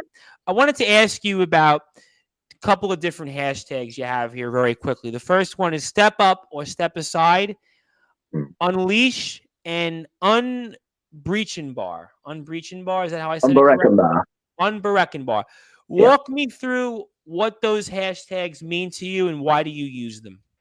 Well, I'll start with unbreaching bar. What that is one thing about being the wild card is that I'm not always honest about my past. And when it comes to my origin, I've been playing that off against my opponents for years. And at one point, I told everybody I was German. So, well, you do sound a little German. I mean, you do. You don't have like your accent versus like other wrestlers. You could play it off that you might be more, let's say, European, if that makes sense. Well, yeah, I suppose so. Yeah. Well, my German accent wasn't all that convincing. A lot of people mistook it for Italian. Well, I have enough trouble trying to speak English. I always like to tell people I'm from New York, so my accent's the worst of them all. I'm from Yorkshire. We don't speak English.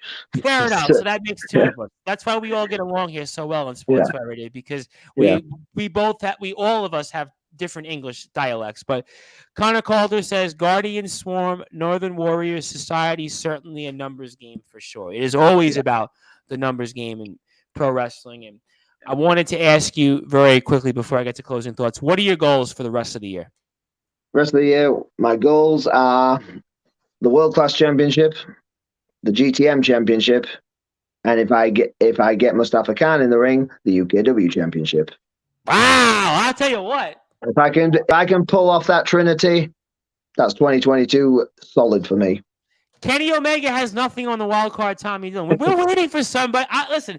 For the last 5 months right now, since we had Gareth on the first time and GTM started the whole Forbidden Door thing, I have been waiting for somebody to hold multiple world championship belts. I've been waiting for that moment. So I'm hoping if it's you, great. If it's somebody else, that would be fine too. And Supersonic Sammy Blue says Tommy 3 belts. Yeah, hopefully it's better than Becky 2 belts. I would definitely say, if my math is correct, because it's a numbers game, right? It's always about a numbers game. 3 is bigger than 2. So those are definitely things. I'll call myself, if I can do it, which I intend to, I'll call myself Triple T. Tommy 3 titles. Hey, I'll tell you what. It sounds good to me. I mean, I'll tell you what. It very well could be. And I'm waiting for somebody to have on Sportswire Radio that holds a world championship here.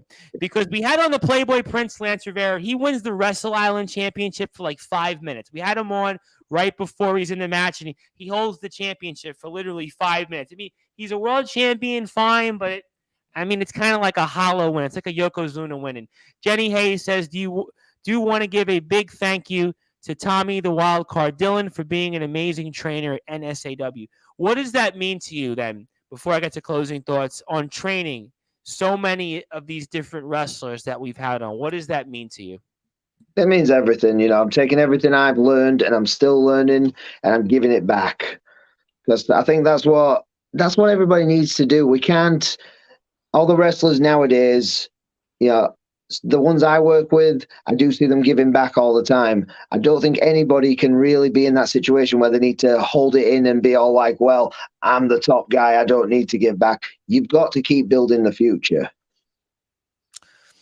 Listen, I've always said that professional wrestling, to me, in a lot of ways, is like an apprenticeship. It's almost as if that you just have to learn. Everybody has to learn somewhere, right? Nobody's just all of a sudden born with it. I mean, even your Randy Ortons, even your Cody Rhodes, even your Armstrongs, even I heard Jeff Jarrett talk about it. He was a referee as a kid. I mean, you all have to, even though you might be born into something, you still have to learn how to do it. So there's always a way to give back. And Young Horace says always a first. So definitely all great stuff here. So it has been a tremendous honor, the wild card, Tommy Dillon, to have you. I can speak about so much more about you. You got so much to talk about, but I know that we're going to bring you back here. We're going to have you on here more often. We're going to definitely talk with you about many, many more things that you have to offer, because something tells me here you very well could be holding one, if not all of these titles that you mentioned. But I wanted to give you here the floor. But before I do that here, I've got a funny comment here. Love you loads, granddad. I mean, listen, he ain't old school MC2. Like I said, according to Champ Roberts. I am a granddad, though.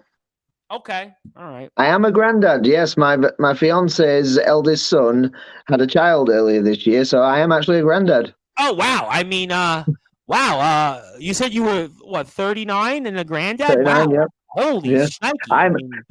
I am a proper Yorkshireman. I'm a granddad before I'm 40. Wow. So, I mean, you would have to be maybe the youngest granddad I've ever met. I mean, wow, 39 and a grandfather. Holy shoot! I mean, there's another thing to tick off the bucket list. I'm not that. I'm a few years younger than you, but I could never imagine being a father, let alone a granddad. Holy shoot, you're a granddad. Wow. So I guess I take that back. I mean, you really are a granddad. First, I was going to say, well, he's not as old as old school MC2. We've kind of established that, because old school MC2 would be like a great granddad. I mean, because old school MC2 was around when they were wrestling rocks. I mean, that was kind of what that thought was. So I guess I stand corrected. So congratulations on being a grandfather. I mean, thank you. What's that like being a grandfather? It's still a relatively young age. Oh, you love it? I love it. One thing I always say is I will never complain about getting old, because there are so many people who don't get that chance. Yeah. We brought that up on yesterday's show, and we brought up the fact that, listen, 27, Jimi Hendrix dies, Kurt Cobain dies, Jim Morrison dies, Janis Joplin dies, and I think Tupac and Biggie were like 25 and 24 each. And you think about it in the grand scheme of things, I mean, that's the whole name of the game. You have to get to a certain, you have to live, right? So if you're 27 and die, right? 25 and die, right? I mean, you didn't live anymore. So in one sense, I guess you're right. I mean, in DDP, who you mentioned as an inspiration, he's 65 and looks half his age. He's in better shape than pretty much probably 99% of the world. I mean, the guy is in phenomenal shape. I mean, he's literally he's in better shape now than when I saw him in his prime in WCW. I mean, I know. When I watch him on the DDPY videos, I see him pulling his leg up to his head, and I can only get my leg up to about here, but then I see him pulling it all the way up here, and I'm just I would kill to be able to do that. I don't know how he does it. I mean, listen, I'm more impressed, and like you said, I'm more impressed with him now than when I saw him in the ring 20 years ago, because he's 65 years old, and the guy's got no fat on him. The guy's face is young. He's got a full set of hair. He's got, he's in phenomenal shape. And I hear all these wrestlers say, I did DDP yoga and it saved my career. Chris Jericho famously said about 4 or 5 years ago that if it wasn't for DDP yoga, that he would have stopped wrestling because his back was in such pain. I mean, so you think about that. I mean, Chris Jericho's going, and he's, I think, 50 or 51 now, and he's he's living his best life right now. Exactly my point. Listen, Jake Roberts, another example, obviously, with DDP. That documentary, I cried.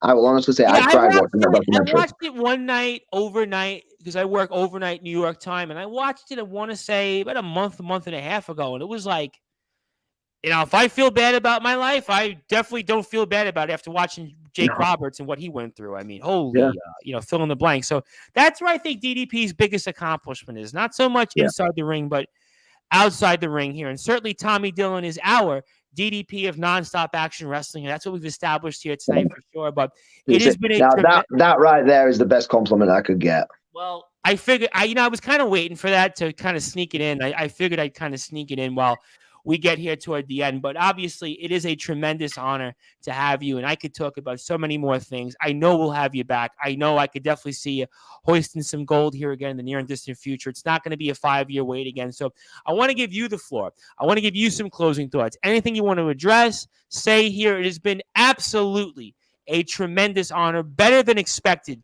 having you here tonight. And I turn it over to you. Anything you want to say, address, the floor is yours, and I can't thank you enough. I would say to every wrestling fan out there, enjoy yourselves, because this is the best time for wrestling. Everywhere you go, independents, big shows like WWE, AEW, Impact, New Japan, it's the best time to be a wrestling fan. Enjoy it. And to wrestlers, trainees, veterans, whatever, guys, create the memories for yourself and for the fans. Just create. Absolutely. I tell you what, those are words spoken that everybody can follow here tonight on Sportswire Radio. And one more time, if you like what you hear from Nonstop Action Wrestling, and we're going to just keep the stream open, and we're going to just bring on Joshua Snow in a second, and NSAW Official on Instagram, Facebook, like their page. The Wildcard Tommy Dillon, like his page on Instagram, Wildcard Tommy Dillon. Facebook also you can go to ProWrestlingTees.com /Wildcard Tommy Dillon and get a cool shirt like his. I have to say, of some of the wrestler shirts, I have to say that's one of the better ones I've seen. You know, I had the Playboy Prince Lance Rivera, and I love Lance Rivera, but his shirt was kind of like, I don't know if I could wear like a Playboy Prince shirt outside. Your shirt is very cool. Champ Rogers' shirt, he's got one design that's very cool, I have to say. I don't know if I could wear a dad bod shirt, but he actually has his shirt, which is the Patriarch. That's a cool shirt. But yours, I have to say. I'll just show you the back as well. Show me the back. Go the back.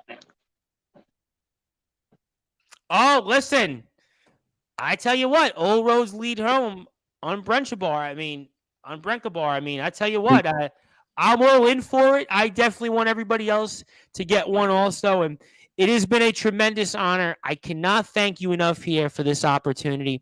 I'm looking forward to the future here with you on Sportswire Radio. And congratulations here on all the success. And we're going to bring on, obviously, Mr. Snow here shortly. So I thank you for your time. And go get him out there in the ring. And I look forward to speaking with you here in the near and distant future. And I look forward to coming back. Absolutely. Amen to that. As we are here on the Sports Report, the #1 level sports show with pro wrestling star here for Nonstop Action Wrestling, also from GT Ministries and UKW, where you can catch him each and every Friday. You can catch him on YouTube, on the UKW page, where you get all content. UKW is one of the premier weekly shows.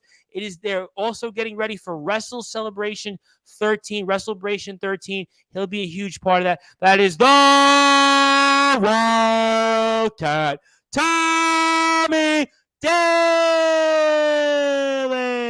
As I am the host of the Sports Report, the station manager of Sportswire Radio, the Reverend Tom Bryce, and we will be here shortly with the aforementioned Joshua Snow. So hang on tight here for station identification here on Sportswire Radio.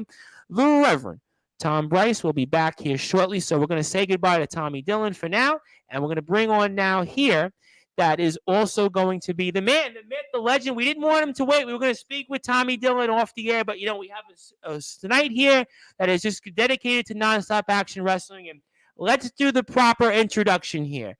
For those that are watching this live now on Sportswire Radio, we've got the boss, the chairman of the board of Nonstop Action Wrestling. That is Joshua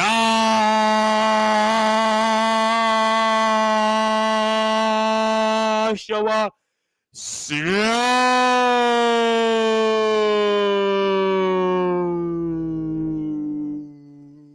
Boss man, how you doing? I am doing very well over here.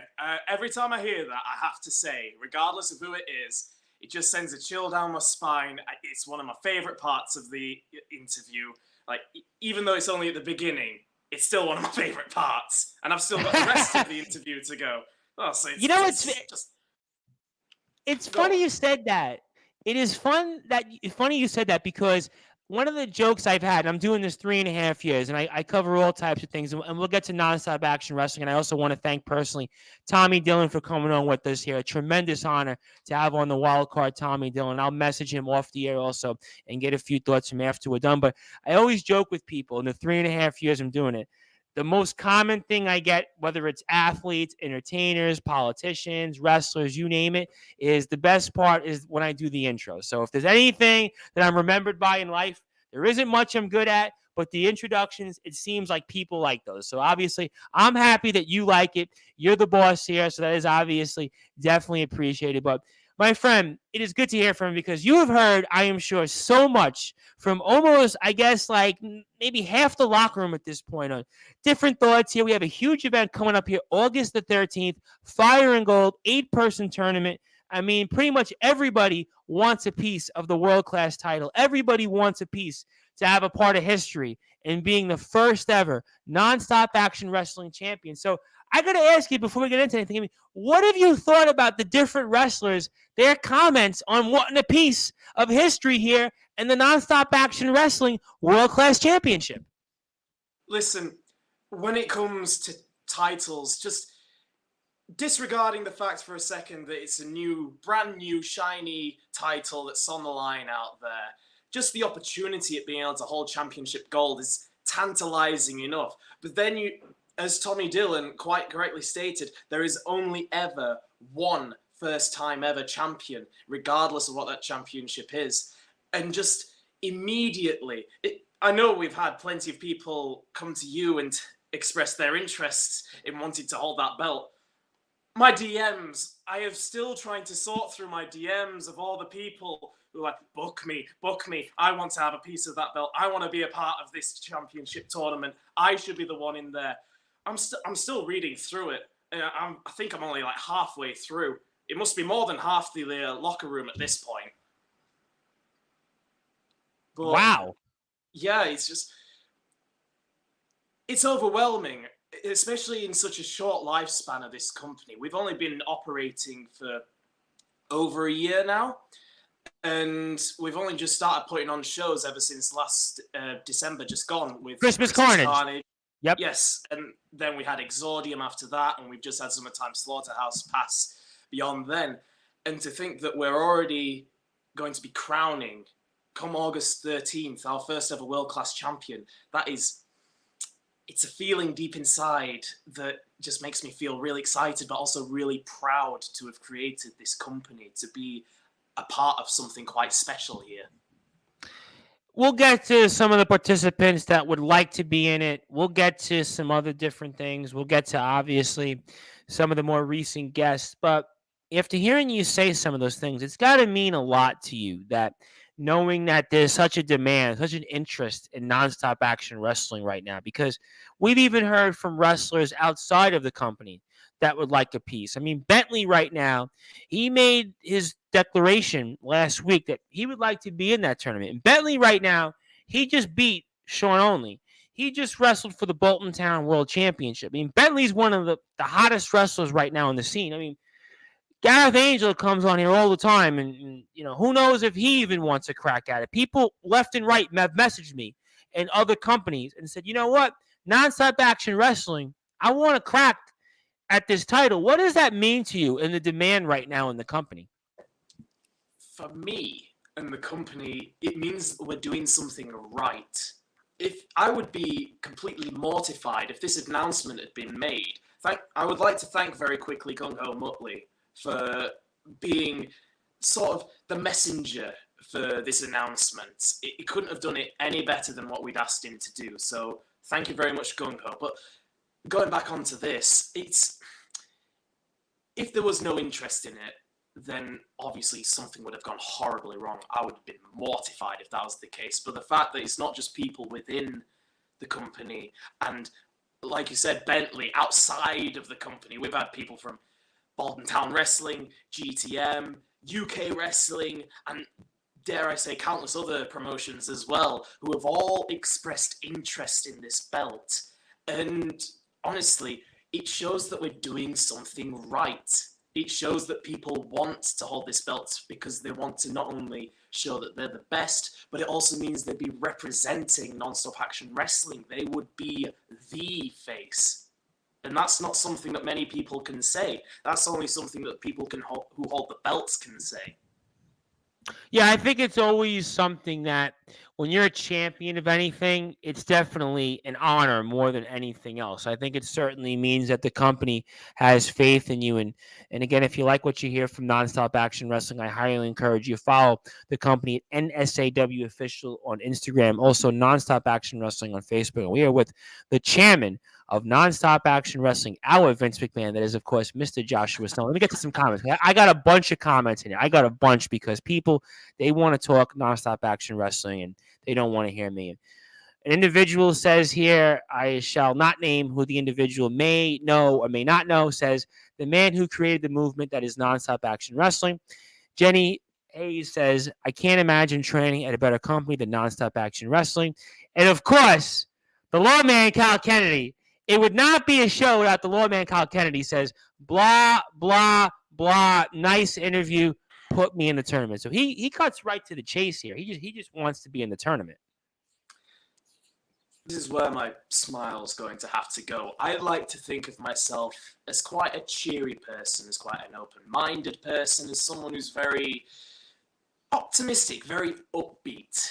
But every time I look at Kyle Kennedy and Remus Kane and Robert DeCaro and Richard Knight, I know we keep hearing about the three, but we cannot sell short that as much as Remus Kane may be the one running around barking orders at Kyle Kennedy and Robert DeCaro, it's Richard Knight who's the brains behind this operation. Richard Knight is the one who tells them in what direction to go, even if they only do it with a whisper in the ear. You may be talented, Kyle Kennedy, but ultimately you can't bully me into giving you that spot.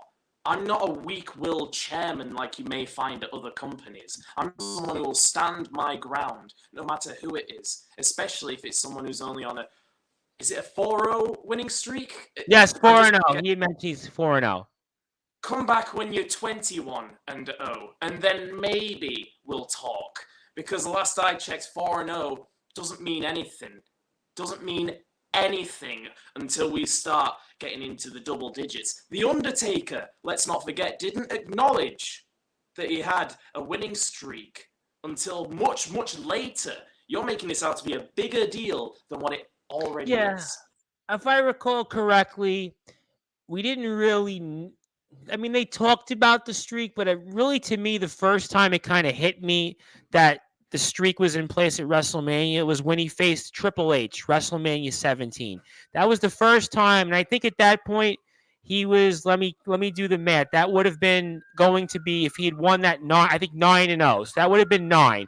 Then he faced Ric Flair. That was 10. So that was the first time I really felt like you knew about the streak. So, okay, so those are some fair points. I'll come back to the lawman. There's some more comments from the lawman. Let me get to a few other people. And James Westney says, this man right here brought back my love of wrestling, and I couldn't be happier to be a part of Nonstop Action Wrestling. So much respect. What does that mean to you when you hear a comment like that? I know James Westney quite well. We converse over many things, usually with a nice glass of, well, I'll not get too much into that. I think this is a PG interview. Yeah, we're also streaming live, so we always want to make sure. I always like to make everybody laugh. I had Rick Marcus on a month ago, and Rick Marcus kind of blurts out the F word, and I didn't catch it the first time. The second time, I was able to press a button, and I said, well, you do realize you're live on the radio. We're also on a radio dial. And he goes, oops, and then he did it the second time. So, yeah, if it's anything that's non-PG, you could definitely fill in the blanks for those that might want to give a guess. We'll consider this blank completely filled in. But regardless, okay. James Westney, I know him on a personal level. I know the journey that he's been through as an individual. And for him to say something like that it does really strike a chord with me. It's something that as much as he will respect me, I respect him back as well as a person, because I know what he's been through. I know has happened in his life to get to the point where he was. And to say that we were a part of bringing his love back to wrestling. See, this is what I love about Non-Stop Action Wrestling, because he's not the first person to say that. There have been people who have been on the brink of losing the passion for wrestling, but then Non-Stop Action Wrestling has been birthed, and it's just reignited something in a lot of people that I would never have thought otherwise beforehand if they had not told me this, like James Westney had.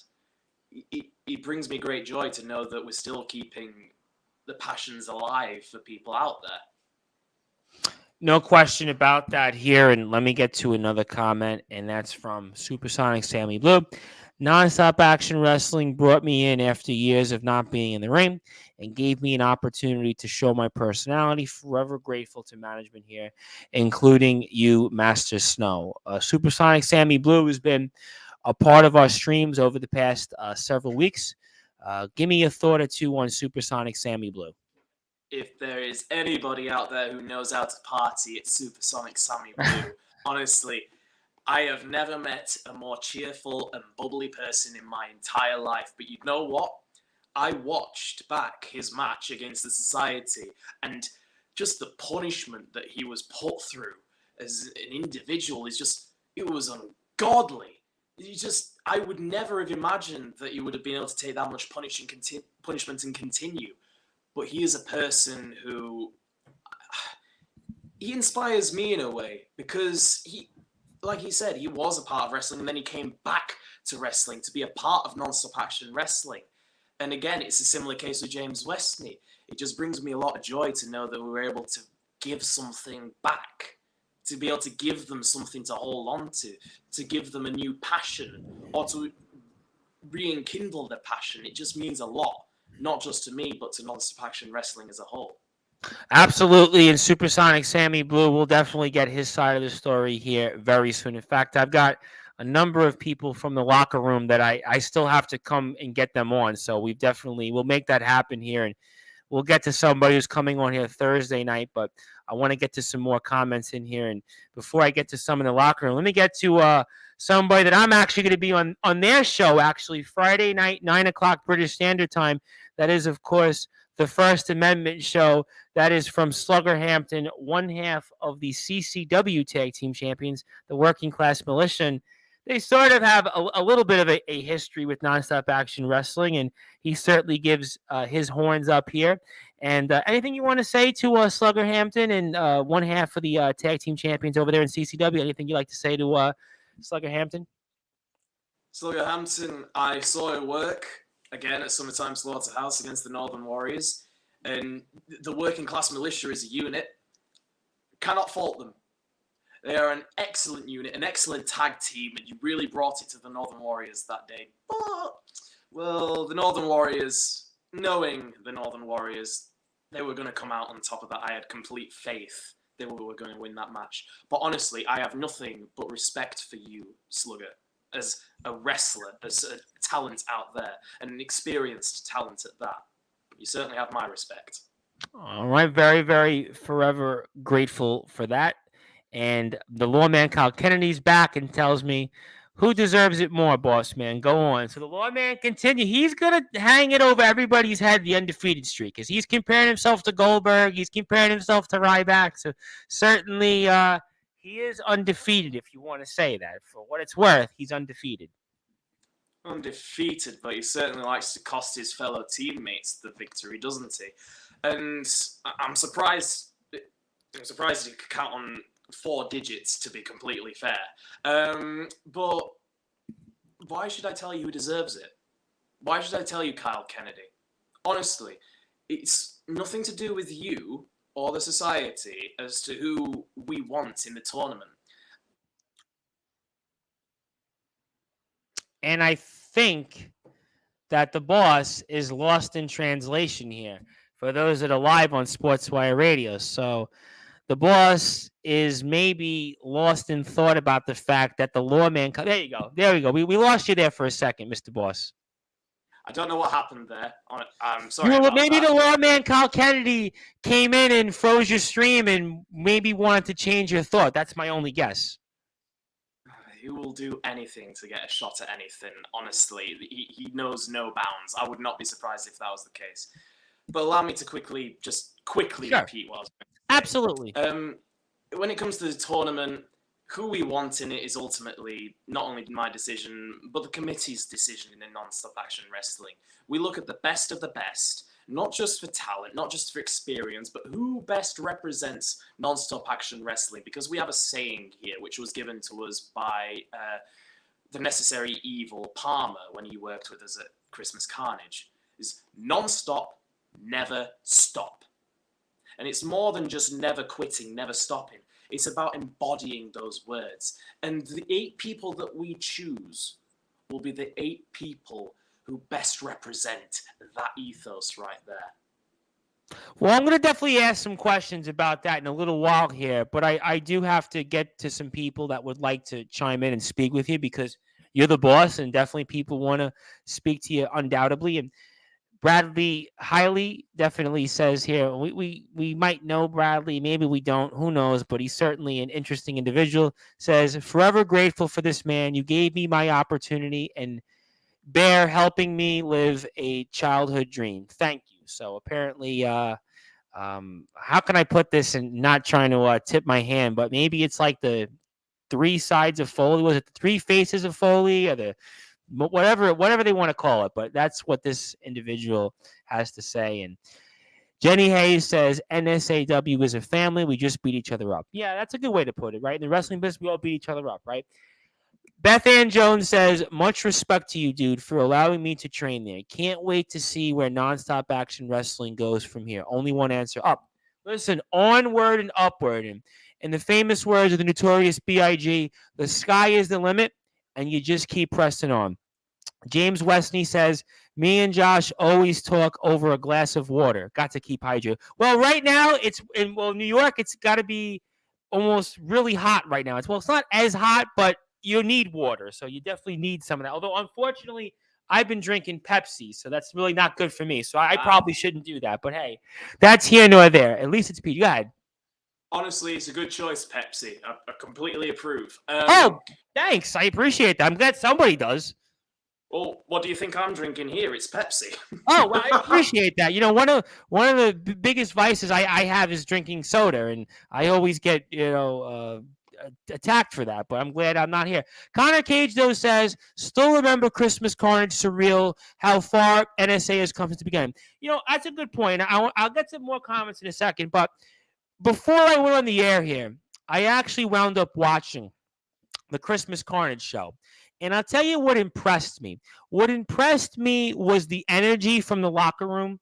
What impressed me was just everybody just putting on this show together. And this is obviously the company's first show. And you never know what could be in a first show, right? First show could be who knows what brings out. But what impressed me so much and just how well you guys were able to pull that off. Some great matches I got to see. Obviously, Tommy Dillon and Goliath was one. We got to see, obviously, the Academy of Agony. We saw the Society. So many different great matches from so many different people. And I wanted to ask you specifically, what did that first show mean to you on a personal level?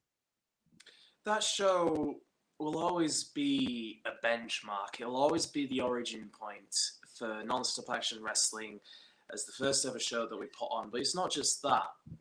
It was bring together not only our homegrown talent in people like Goliath, Connor Cage, Drac Cross, and bringing in veterans from outside of the company and even in the company, like Tommy Dillon, and as much as I may not like him entirely, MC2. I will never take that accolade away from him. He is very experienced. He's very talented. Again, Gung Ho Muttley. Bringing these people together and putting them in matches that may never have happened elsewhere, and seeing that these trainees were not just trainees anymore, they were wrestlers. They are wrestlers now. They're ready to go up into the big leagues now. They're ready to go up and face off against people like Tommy Dillon and such. And that means a lot. It means, I keep saying this, but it means that what we're doing works, but also that we're going to continue this for as long as I draw breath, honestly. I'm never going to stop this. This is not only my child, it's my life now. Those are some absolutely great words and great points, and I have several comments, so I'm way behind. So let me get to some of these here. Lovely words, Joshua. You were definitely one of my biggest encouragers in the locker room, and I can't thank you enough for this support. Bradley Hiley says, I beg someone shut Kyle up. I guess I'll say okay. If it's anything like Exordium, I'm pretty sure Remus Kane's very good at doing that, because the only time I've ever seen Kyle Kennedy that scared was when Remus Kane was up in his face and forcing him up against the ring for costing them the match. Well, I'd be scared too.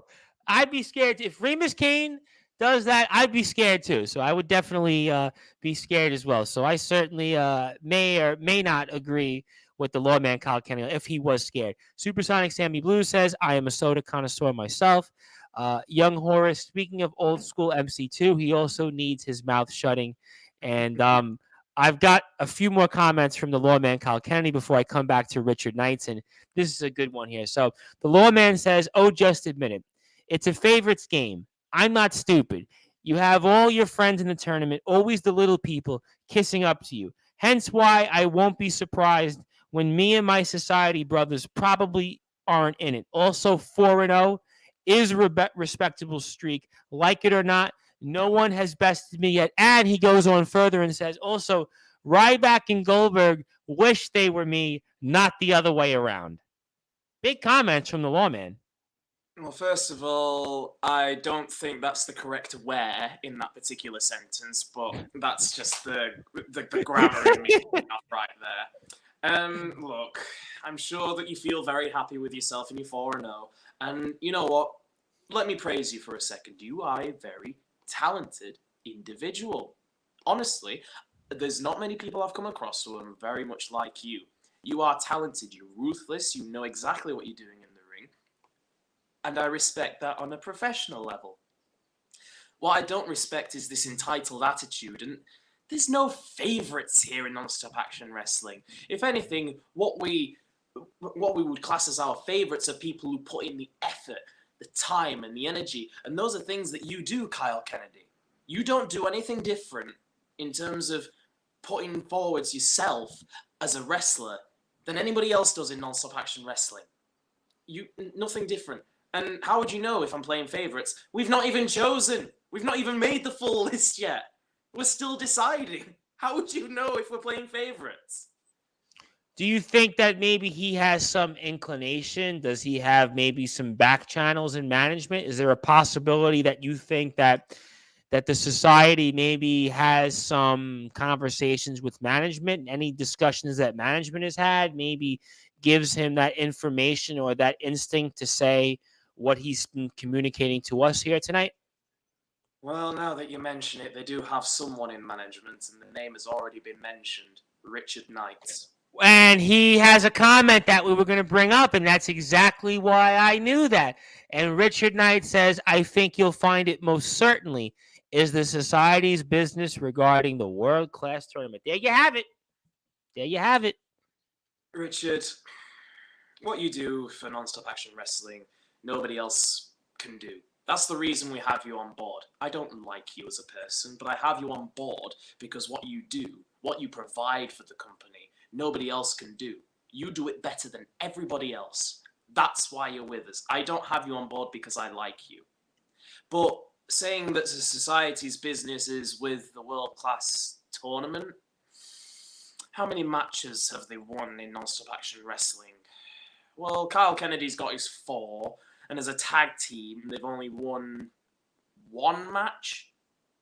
You're not doing any better than anybody else in Non-Stop Action Wrestling.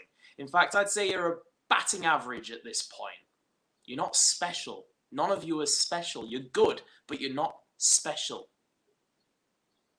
Very, very, very impactful comments in here. So I got a bunch more in here.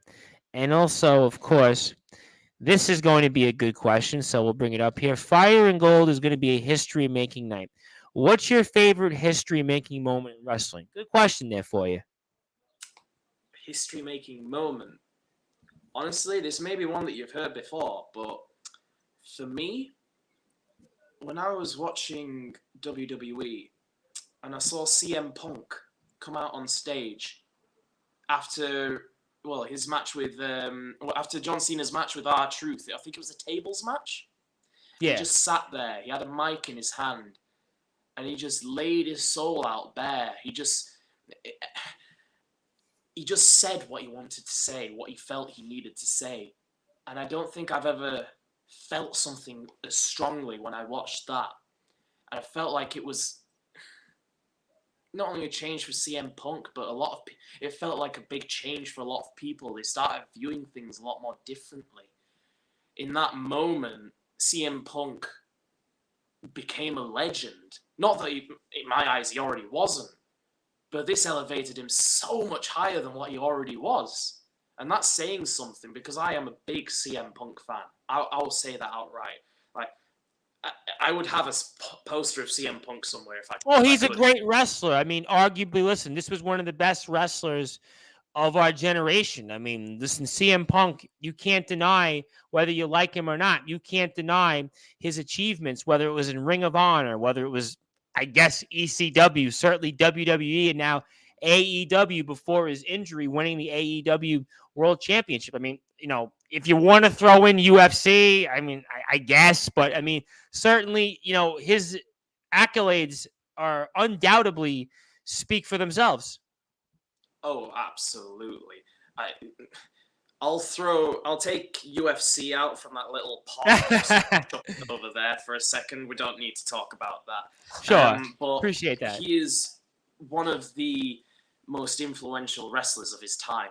I mean, yes, you can talk about his WWE stuff and AEW stuff, but for me, other than that pipe bomb in WWE, my favorite moments of CM Punk were in Ring of Honor. Honestly, looking back at his matches in Ring of Honor and just the work that he put in there, it was just captivating. It was a completely different side of CM Punk than what we saw in WWE. It was just so inspiring in a way. No question. I mean, certainly. And I think at the end of the day, his run where he was champion for just about a year was one of the longest running championship reigns in WWE. I think Diesel was champion for a year. I don't think Cena had quite a year, but CM Punk's run was one of the longest title reigns in almost 20 years. And obviously Roman Reigns broke that, but that's here nor there. And Young Horace has a funny one. He says, I'm 0-30 at UKW and have a better chance at winning the World Class Championship. Should I go, but I'm bummed, or is that like really serious? I mean, how do I take this here? Unfortunately for Young Horace, the 0-30 is a very real streak. And it's a shame because, honestly, as a talent, as a person, I have nothing but respect for the man. He is an absolute brilliant talent. Wrestled Tommy Dillon not too long ago. Exactly. And when I was there, I was in the crowds and I watched that match. And honestly, those two just went at it. It was a wonderful thing to see, honestly. Young Horace, I pray soon that your 0-30 will be broken, honestly. It will be broken. I have a feeling. I have a feeling it will be broken soon. Well, certainly, I guess he's the modern-day Heath Slater, when Heath Slater had, like, the longest losing streak in I don't know how long. So certainly, we hope for Young Horace's sake that the streak is broken. Supersonic Sammy Blue has said, I've heard through the grapevine that Supersonic Sammy Blue is in every bracket. Can you confirm, Josh? Something tells me that ain't happening. Unless you can wrestle yourself, Sammy Blue, then I'm not too sure that that's completely accurate. Might want to check that grapevine. I don't think it's telling. I think it's telling you porkies. I don't think it's telling you the truth. Well, grape and blue are different colors, so in this case, that might not be the mesh that Supersonic Sammy Blue was hoping for. And Young Horace says, when will we learn who will be at Fire and Gold? So I can't give exact dates yet. I don't want to just throw out a date and then nothing happens. But what I can do is that each of the wrestlers who will be announced through separate posts. And what's the best way to describe it? Do you remember the WWE draft where they would have of course. on the Tron where they just had all of the different faces of the wrestlers and you just flip through all of them very quickly? Imagine something like that. And that's what the announcements will look like. So if you see anything like that on Non-Stop Action Wrestling, that'll be an announcement right there of who's going to be in. So I'll tell you what, you guys. So I'll tell you what young Horace can do in the rest of the locker room is go to NSAW Official on Instagram and also Facebook for more information on when an announcement will take place, because certainly that's how you're going to find out here. And certainly when we find out more news from the NSAW official page on Instagram, also Facebook as well, we'll be happy to speak with those that are going to be participants on Sportswire Radio. We'll get their perspective, so we'll be happy to cover that here, and we will definitely give you that coverage for sure. I've got a bunch of comments in here. Let me get to those. Bearded Josh is the best, Josh. Well, I know the reason he's saying that is because for a very long time I didn't have a beard. I've just been running around with this baby face. But I'll be heading off for a TV series soon. Once Upon a Time in Frickley, and they specifically. Wow. I understand you do some acting, from what I understand. Yes, I used to do quite a bit of acting. I've been in performances, nothing too big, mind-blowing, but I've been in performances like Oliver Twist, West Side Story, When the Lights Go On Again. It was basically a performance about family during the Blitz in World War II, and then also The King and I as well. I've always been connected to performing arts and theatre throughout my entire life. It's just something I have a big passion for, second only to professional wrestling. You know, I find that interesting, and I wanted to ask you, and I'm glad you brought this up, and I'm glad this is a good segue, and I'll get to some comments here. I got a bunch of them, but I wanted to ask you because I took drama in high school for 3 years, but I wasn't really quite an actor. I didn't have it in me. Some people have it, some people don't. But I'm always curious because in a lot of ways, if you've looked at professional wrestling in the past, I'd say 30 or so years, but especially with The Rock, how The Rock is crossed over. Why is it that there's been such a crossover when it comes to acting in professional wrestling? Why do you think they've gone hand in hand as somebody who obviously is involved in both? If you want my professional opinion on it, I believe it's to do with the charisma of these talents. Because let's take The Rock, for example, and also John Cena, who was Peacemaker. Oh, what a brilliant series that has been. But one thing that they both share is charisma. They just ooze charisma. And everything they say, everything they do has just so much conviction behind it. They make things much more entertaining to see because they have that charisma. I doubt that if they didn't have that charisma, they may not have done as well in wrestling and also in the world of, Hollywood at that. I think it's one of the biggest parts. And also having a body of a god probably does help as well. Yeah, that definitely works too. Certainly for marketing purposes. When you see John Cena, you see The Rock, and Batista you could throw in there also as an example that's had some crossover success. Yeah, you could definitely see. Kevin Nash has even had some success as a bit actor. I mean, so yeah, certainly if you have the look and certainly if you have that ability to speak in front of a camera, yeah, I mean, that makes sense. I guess that's a good way to explain it.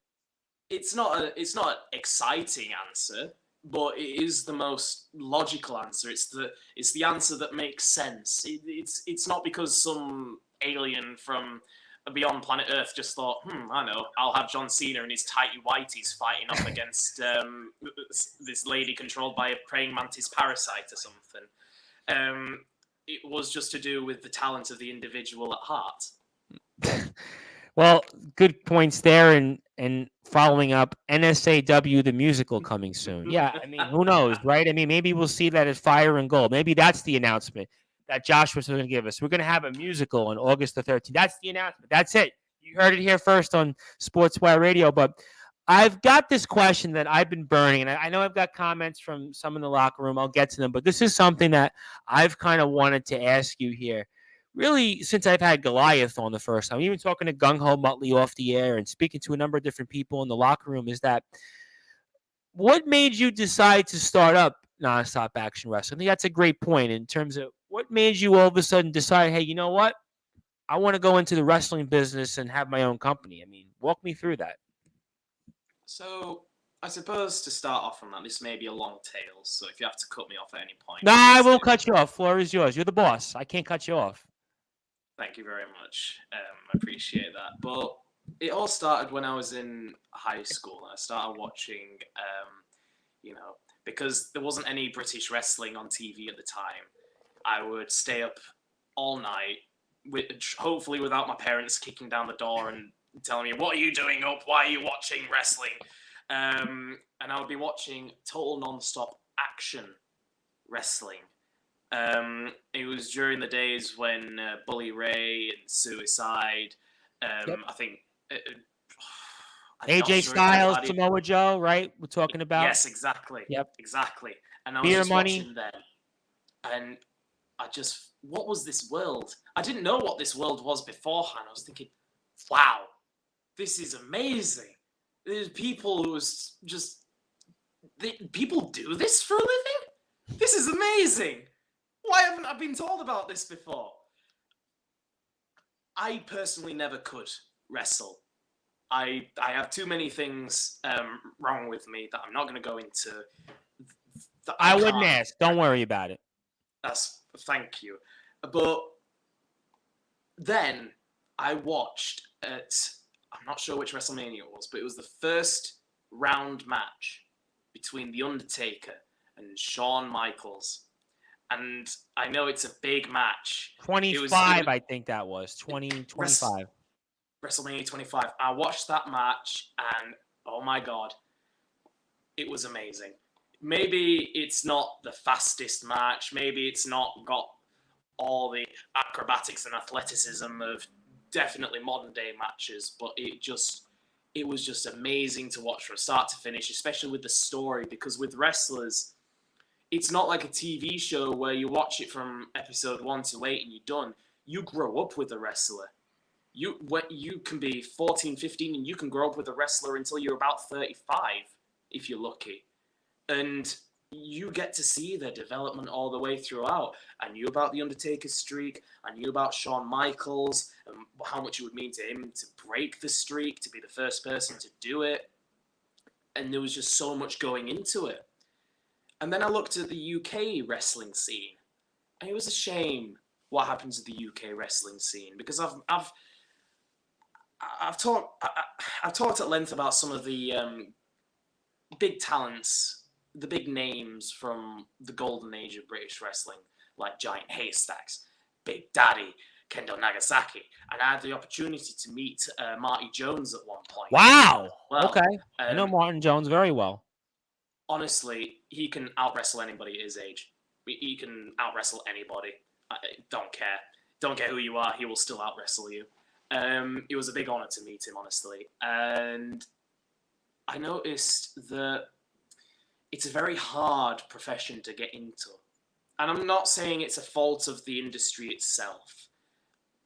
But what I wanted to do was to try and make it maybe a bit easier. Maybe for somebody who was like me back when I was a teen, a bit older, and they're thinking, I want to do what they're doing on TV, but where do I start? Where do I go?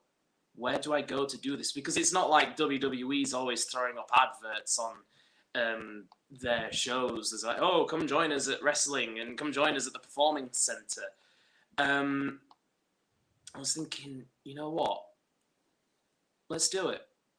I want to create that company that people can use to join the world of wrestling, to become something bigger.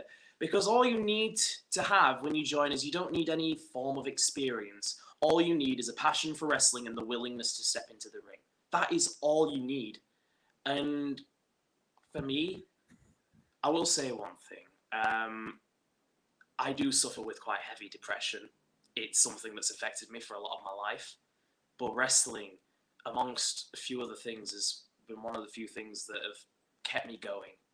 It's been something that has made me happy, because I know out there it makes millions of people happy. And to be able to know that I can give somebody that opportunity who may be in a similar position to myself to live out the dream that they want.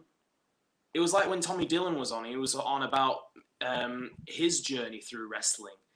I want to be able to give people that journey.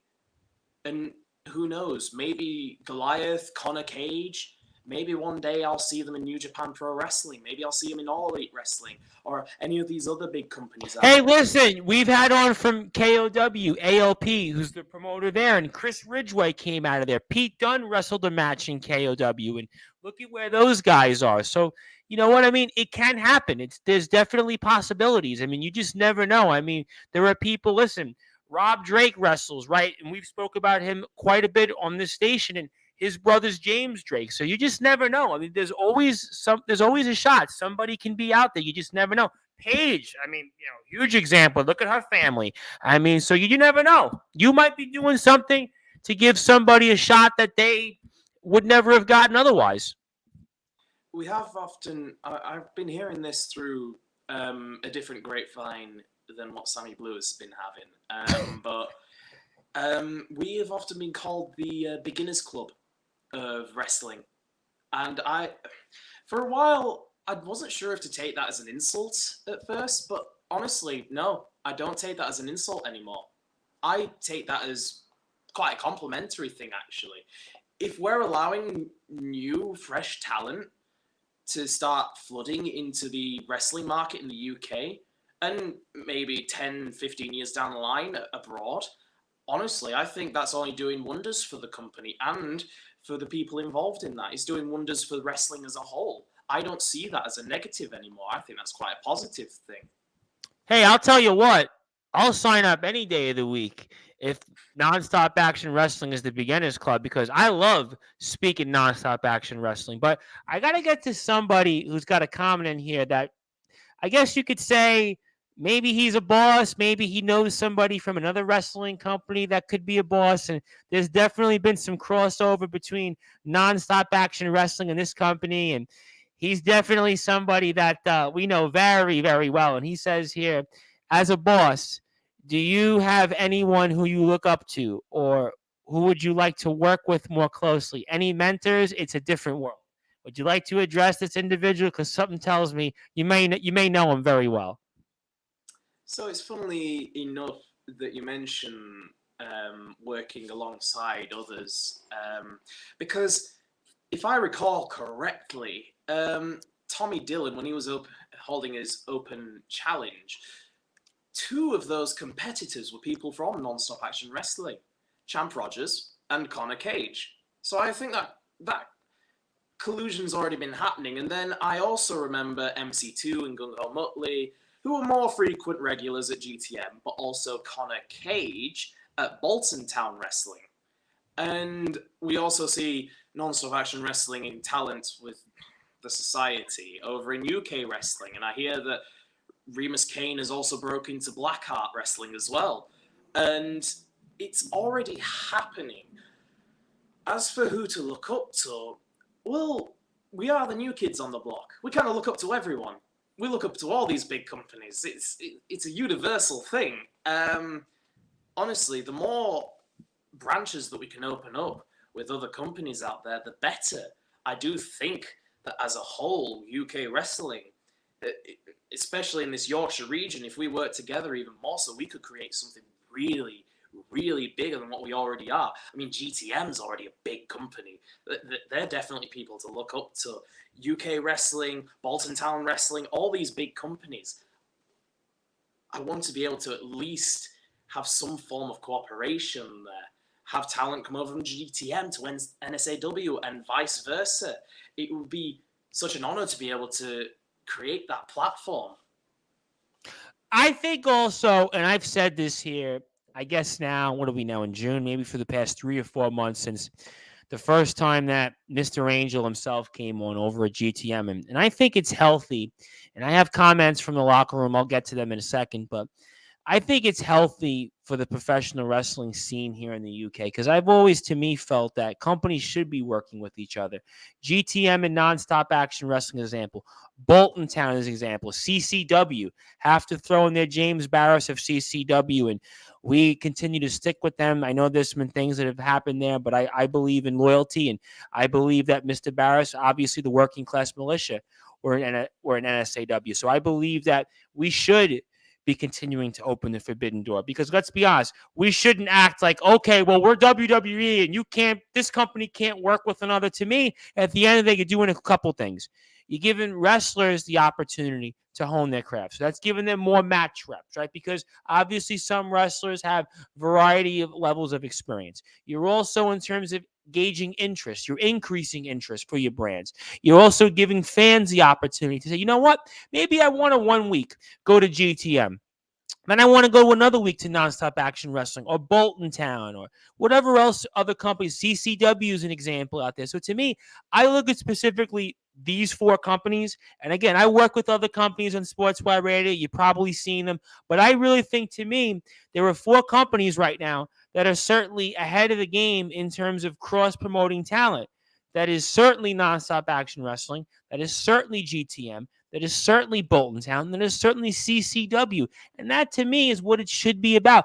I think at the end of the day, companies should be working with each other. To me, I think it's, what are we operating as? We're what? We're going to really act as if we're rivals with each other? I mean, let's be honest. Other companies, they work with each other in different ways, but to not acknowledge that they do, to me, it's just silly. That's my opinion. What do I know, right? I'm not the promoter. I'm only on the radio end. But to me, I just think that we should see more of it. And I commend Nonstop Action Wrestling. I commend GTM. I commend Bolton Town. And I commend CCW for doing those things.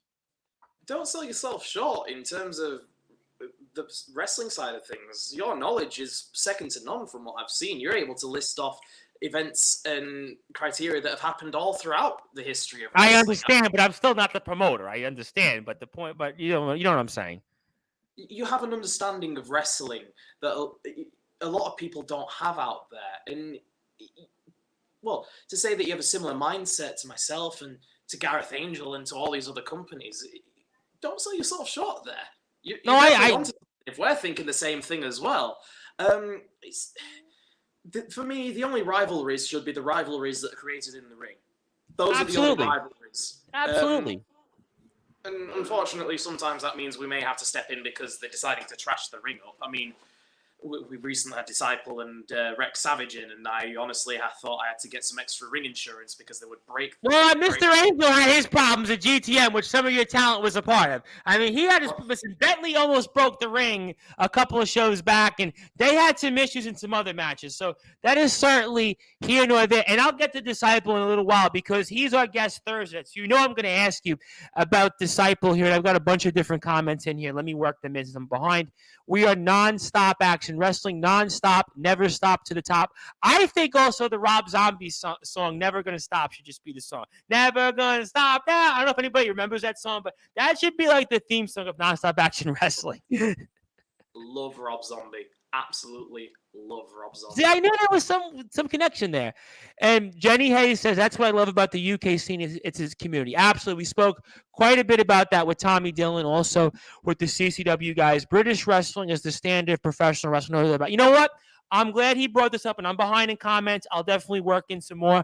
But I said this, I think it was with Champ Rogers last night when we were speaking about wrestling, and we both actually came to the same conclusion. Like, I love WWE. I love AEW. I'm not going to disparage any companies, but the most recent matches I watched, British wrestling, whether it's Nonstop Action Wrestling, whether it's UKW, whether it's GTM, certainly. I mean, any other companies I work with, RPD. I watched his most recent match. I mean, Powered 4 TV. I mean, that's what I'm watching. I mean, yes, I watch Raw periodically. I watch AEW, but that's what I'm watching right now. I'm watching friends of the show because to me, that's what's most important. So Supersonic Sammy Blue says, I'll check through the Blue Vine instead. Let me get to a good one here. I got a couple of good ones, and I'll get to the lawman Kyle Kennedy, but what is a dream match you want to see in nonstop action wrestling, down to the opponent and match rules? That's a good one. Are you allowed to say what your dream match is, or does that like giving away too much? Because you are the boss. But of course, it's still within my rights to have these dream matches in my head. I mean, every time somebody comes in, it's like, oh, I can put these two together. I can put these two together and these four together. Ah, the world of non-stop action wrestling at that point is just clay. And I literally need the committee to just pull me back to stop trying to book these things. But that is a very tough question. Because honestly, when it comes to booking the shows as it is, it's very tough to decide who to put against who. At least now with the World Class Championship that's going to be happening at Fire and Gold, August 13th, at least there is focus there. But in terms of putting people together just as part of a dream match, honestly, there's a match I saw at UK Wrestling. And unfortunately, it ended in a disqualification. And it was a shame because I think it should have had a decisive finish. It was Remus Kane and Tommy Dillon. Now, Tommy Dillon is I personally consider as a veteran of the UK wrestling scene as it is right now. Absolutely. Remus Kane, at this point, he was only a few months in. And he was already bringing it to Tommy Dillon. He was already showing that he had a similar level of combat effectiveness inside that ring, similar to what Tommy Dillon had. Maybe he didn't have the experience, but in terms of a ferocious nature, I will never deny Remus Kane has that beyond so many other questionable virtues about him. But those two, honestly, the stipulation wouldn't even matter to me. Just them two in the rings, so because I can still see that tension between the two of them. And Tommy Dillon brought it up with the videos that Remus Kane had been making about Tommy Dillon. I actually watched them this morning. I watched the one during COVID where Mr. Kane, I thought he was going to basically knock, and I said this to Tommy Dillon, he was basically going to knock on Mr. Dillon's door, and if he could during COVID, give him COVID, he would have gave him COVID. Honestly, it would not surprise me if we would do that. He has a track record of not just attacking people in the ring, but outside of the ring as well. It's not just something that he goes above and beyond, not just to hurt his opponents physically, but also psychologically as well. And that much I detest about him. I detest the fact that he will go that far. I detest it absolutely. But in terms of a match, Tommy Dillon and Remus Kane. Really hoping Tommy Dillon comes out on top in that one. Well, I'll tell you what, that's going to be interesting. But, Mr. Snow, I actually have some breaking news, which I wasn't going to break, but it might actually be something that the entire locker room may want to hear, because I have received a note from GTM management. So apparently somebody was hearing us speak here tonight.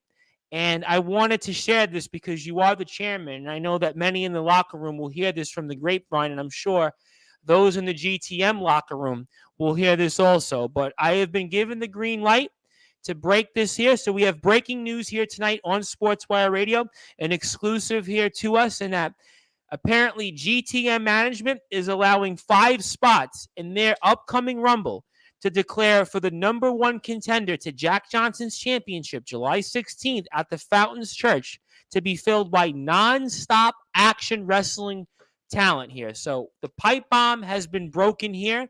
It has definitely been thrown off here, and it's definitely something here that we did not see coming, and apparently management has now allowed that 5 members, any 5 members from the non-stop action wrestling locker room on the roster can be a part of the GTM Rumble to decide who will be that number 1 contender to Jack Johnson's championship in September. So, Mr. Snow, I know a lot of people in the locker room are going to basically be shocked by this announcement and this development, and they're going to have their thoughts on this. And this is something I'm sure we're going to be speaking a lot about here between now and July 16th. But you're up with us, and I wanted to get your thoughts on this for sure, on your reactions. Well, I'm having a hard time seeing your face on this right now because I'm just getting a list of DMs coming through just asking if this information is actually true or not. Well, thank you, GTM. Thank you very much for this opportunity. Honestly, it is amazing that you've decided to allow 5 of our roster to come and be a part of this big event, because it is a big event, a #1 contendership for the biggest title in the company. That's not something you can readily ask for. But I will make one thing clear. Don't expect that the 5 people going in are just going to be the new guys walking in on the block, and they're going to be easy pickings for the rest of you well-experienced individuals. Our guys here at Non-Stop Action Wrestling embody Non-Stop Action Wrestling as a virtue. They live and breathe, and may even die wrestling. They are wrestling personified. And they may just surprise some of you guys as they enter into the Rumble. Now, let me ask you this question, because this is an interesting question. I almost have to say, is it a gotcha moment? Because let's think about it here. Now, the wild card Tommy Dillon was in the house here a little while ago, and he pretty much, all for intensive purposes, declared that he was entering the Rumble. He was winning it, and then he was taking Jack Johnson's championship. Does he count as one participant? Who decides here? Is it GTM? Is it Nonstop Action Wrestling? I mean, certainly that would be a question I would have for management here. Who actually decides the 5 participants? Is it you or is it Mr. Angel? Well, I'm sure that we will have talks about this going forwards, because, well, they can't request somebody that they want in this Rumble if they're in hospital, or if they're otherwise preoccupied. But we are more than happy to send a list of individuals for GTM to look at, and we'll recommend some of those individuals, definitely. And if there's any in particular that they want to see on board, have them on board. But I must say, we will handpick a couple of them ourselves, because they may want to choose all of them, and I can respect that. But I think it would be even more interesting if we were to handpick them ourselves as well. That's why I bring that up, because it could be a gotcha. Because listen, we know that the wild card Tommy Dillon is a part of GTM, right? We know that Old School MC2 and Gung Ho Muttley are also a part of GTM. We know that Champ Rogers is a part of GTM, and he also made his intentions clear last night. And obviously, we certainly heard what the lawman Kyle Kennedy said last week, and he also made his intentions clear. But I personally would like to see somebody different. I mean, if you want to put the lawman Kyle Kennedy in there for this, based on his size, based on his strength, I could certainly make a case for it. But the name that I'm going to suggest, and again, this is for you and I guess Mr. Angel to decide, and management of both companies. But the guy to me that would really stand out here and really do well, in fact, I'm going to give you 2 names. I'm going to give you 2 bonuses here. In fact, I should probably not do it, but I'm going to do it anyway, because you know what? We're going to have him on Thursday night. Look at his size. Why not Disciple be one of those 5? And the other name I got to throw out there, based on his track record, because, well, at Christmas Carnage, he beat the wild card Tommy Dillon, and he also disposed pretty quickly of Old School MC2, Goliath. Well, no, certainly give us 2 very large individuals that would give us a very big fighting chance for one of our guys to come out on top in this Rumble. Who do they have in GTM that has the size advantage over them? Think about it. Joe Cobra's injured, so he would be one guy that could compete with them on the size. He's out of action. He admitted it. I mean, who do they really have right now in GTM? I mean, Rarebit, who knows? I mean, I wouldn't count him, because Jack Johnson's probably going to tell him, don't enter the Rumble, don't win the Rumble, scratch him off. I mean, so if you think about it, for Nonstop Action Wrestling's point of view, I mean, the guys I would go in there and put in that Rumble, Goliath, Disciple.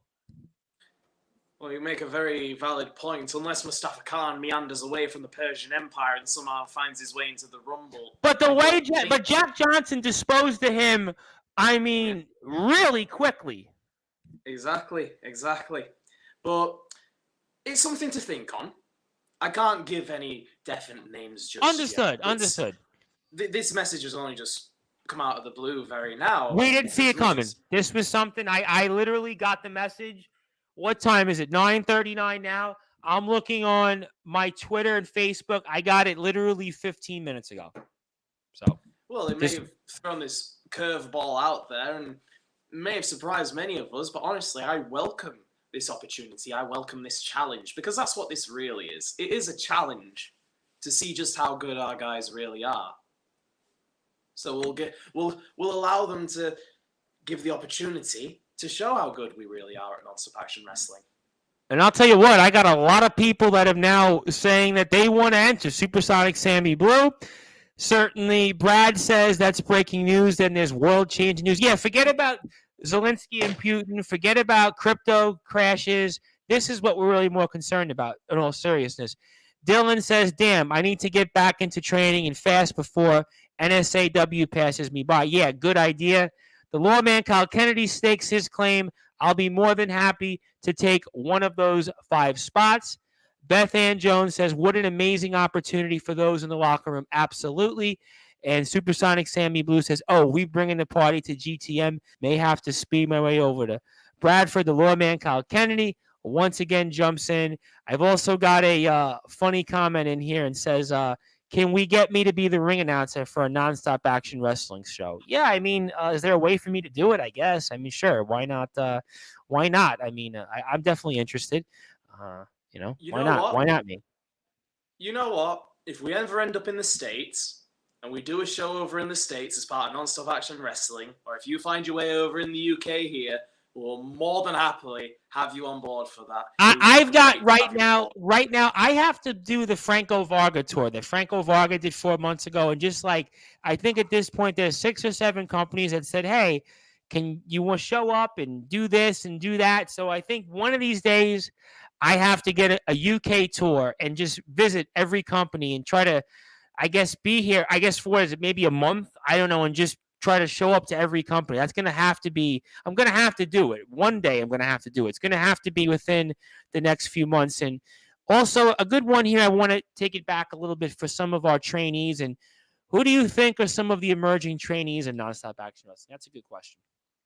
So some of those names that have already been thrown out there already, like Goliath and Connor Cage. Two big names, Champ Rogers as well. I know he's a GTM guy, but he did start off with us as well over at Non-Stop Action Wrestling. Yes. Those are 3 of the biggest names. Supersonic Sammy Blue as well. But I'm going to add a few more names into there because I feel like... And I guess that's what happens when you're about to throw in some names there. So certainly we hope it's that... not that they don't get enough love as it is. There we go. I don't know why this keeps happening. Honestly, my internet connection is usually a lot better than this. But yes, put the spotlight onto a couple of other trainees that we've had. So, sure. 2 names. First one, Drac Cross. Now, you want somebody who's quite not just an oddball, but somebody who's downright genuinely creepy, and you feel like you would not be safe in, even if you're in a padded room with no weapons whatsoever. It's Drac Cross, but as a performer, as a talent, I cannot fault him. He is honestly not just downright scary, but he is powerful. He may not be the biggest, but pound for pound at his size, he is definitely an intimidating individual.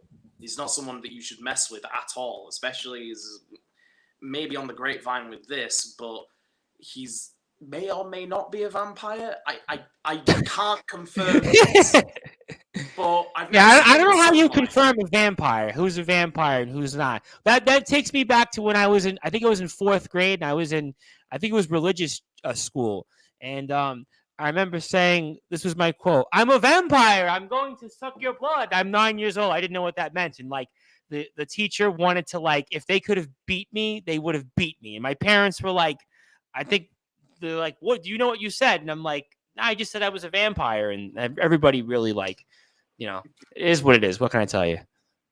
It is what it is. The second name is a name that's been mentioned once, and it's Supersonic Sammy Blue's tag team partner, or one of his tag team partners in.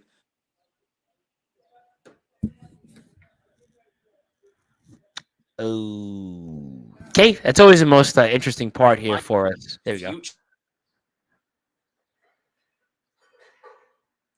I don't know why it keeps happening, but I'll quickly list it off. Mikey Future. He's just someone who is just springy. That's the best way to describe him. The way he can just maneuver himself on the ropes as well as he does. Honestly, I've never seen a talent quite like him. He would give people like Billy O'Keefe a run for his money just in terms of how athletic he is. I can honestly, wholeheartedly say that. All right, those are some definite reasons why you need to continue to follow Nonstop Action Wrestling here on Instagram, NSAW Official. And I am the host of the Sports Report, the station manager here of Sportzwire Radio. And if you like what you hear from us on Facebook, you can definitely give us a like at Sportzwire Radio. 24 hours a day, 7 days a week, 365 days a year.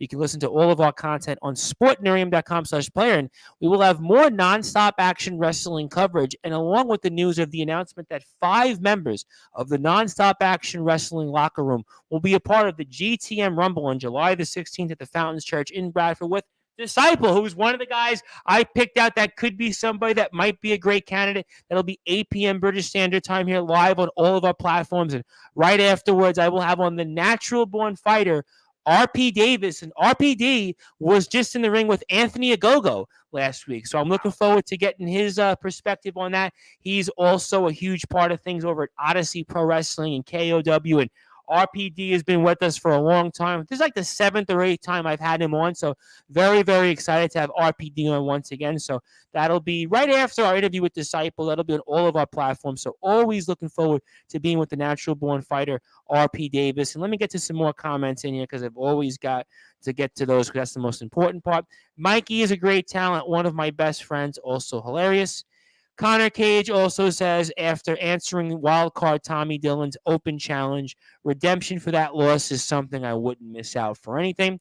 Supersonic Sammy Blue says, I'll hold up a TV on which you can announce us. Yeah, I'll whatever. Listen, if somebody wants me to announce, I would certainly be happy to do that. I think at this point, I'd be more than happy to do that. And the lawman Kyle Kennedy agrees. He wants to still be a part. The lawman Kyle Kennedy is going to say he's a part of everything. Let me get to another good one here in that Jenny Hayes says, very excited to see a women's division in Nonstop Action Wrestling. How important do you think that is also? Because I do think it's important to give the ladies their recognition because they do such a great job also. So that actually fits into one of the tenets here at Nonstop Action Wrestling because we do have quite a strenuous list of rules that we enforce. And a big part of it is equality for all. Especially after the devastating news of what happened after the Me Too movement happened. Yep, I remember that. And all the cases that came about from that. Honestly, it's the one time where I have been disgusted in professional wrestling. Honestly, I cannot believe that something like that had happened on such a large scale. And it just made me sick to my core as an individual to know that people were getting away with this kind of stuff. So at Nonstop Action Wrestling, we want to not only encourage not only people who are just interested in wrestling, but we want to encourage a larger women's division than what there already is. Because I'll be honest, in the UK scene, the women's division has took a massive hit, especially after the Me Too movement. And it's understandable as to why. Nobody wants to be a victim to these things that have happened out there, these unspeakable, horrible things that should never have happened to these wonderful individuals to start off with. But we want to offer that place that's safe from all of that. We find out about anything like that, we'll stamp down on it. There is zero tolerance for that kind of behavior. But speaking of, we have, Jenny Hayes here, who is not only just a talented trainee at that, but is also quite a well-renowned singer as well. I saw. She is coming along quite nicely in Nonstop Action Wrestling. And, we have Leonie Rose come through, but we would love to see more female talent come through our doors. And I know it is a trust process because we're in the new company on the block. People have still got to weigh us up. I know we already have a good rapport with a good handful of people out there, but we still need to prove ourselves in a way. We still need to prove that we are trustworthy. We still need to prove that we have that locker room that's open for everyone and that there should be no fear when you walk into it. So that is one of our biggest goals right now, to build up a proper women's division. And maybe the two people who will lead it, Leonie Rose and Jenny Hayes. I know that you'll have seen on there Beth as well. Beth has been commenting. She's also training with us, and she's coming along quite nicely as well. So that's three people who could potentially be the leaders of our non-stop action wrestling women's division.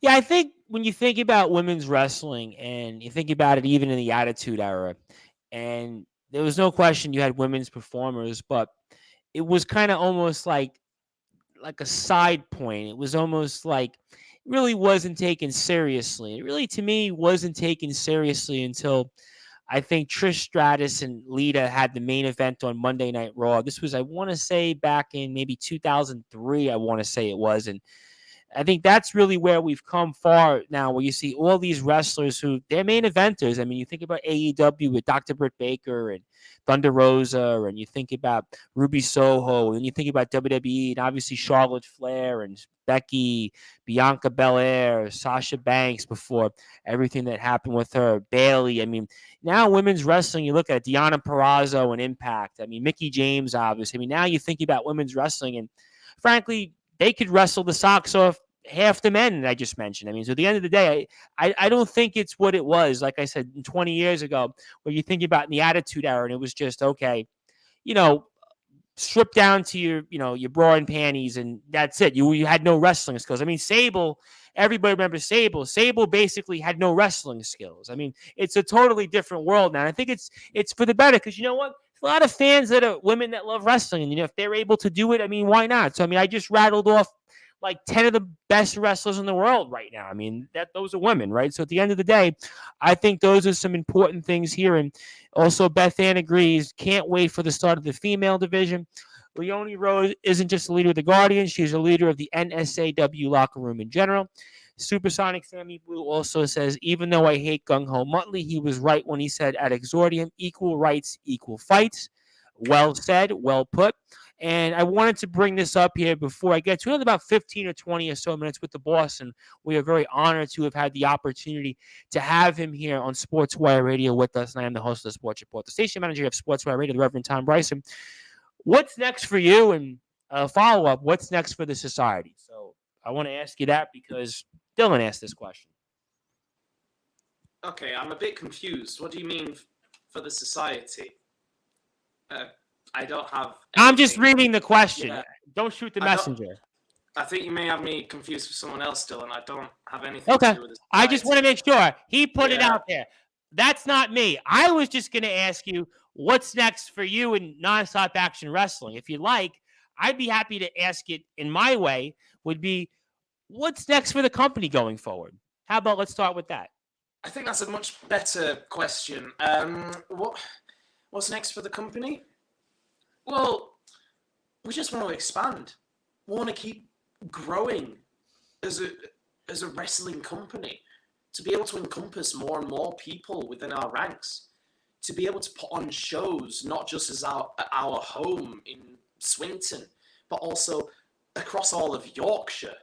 I mean, well, I'll save that announcement for another time, but there are many big things coming forward within non-stop action wrestling that people won't see. I know about 5 major events that are going to be happening that I know will be able to blow the socks off of everyone who follows non-stop action wrestling. And all it's about is just getting bigger as a company.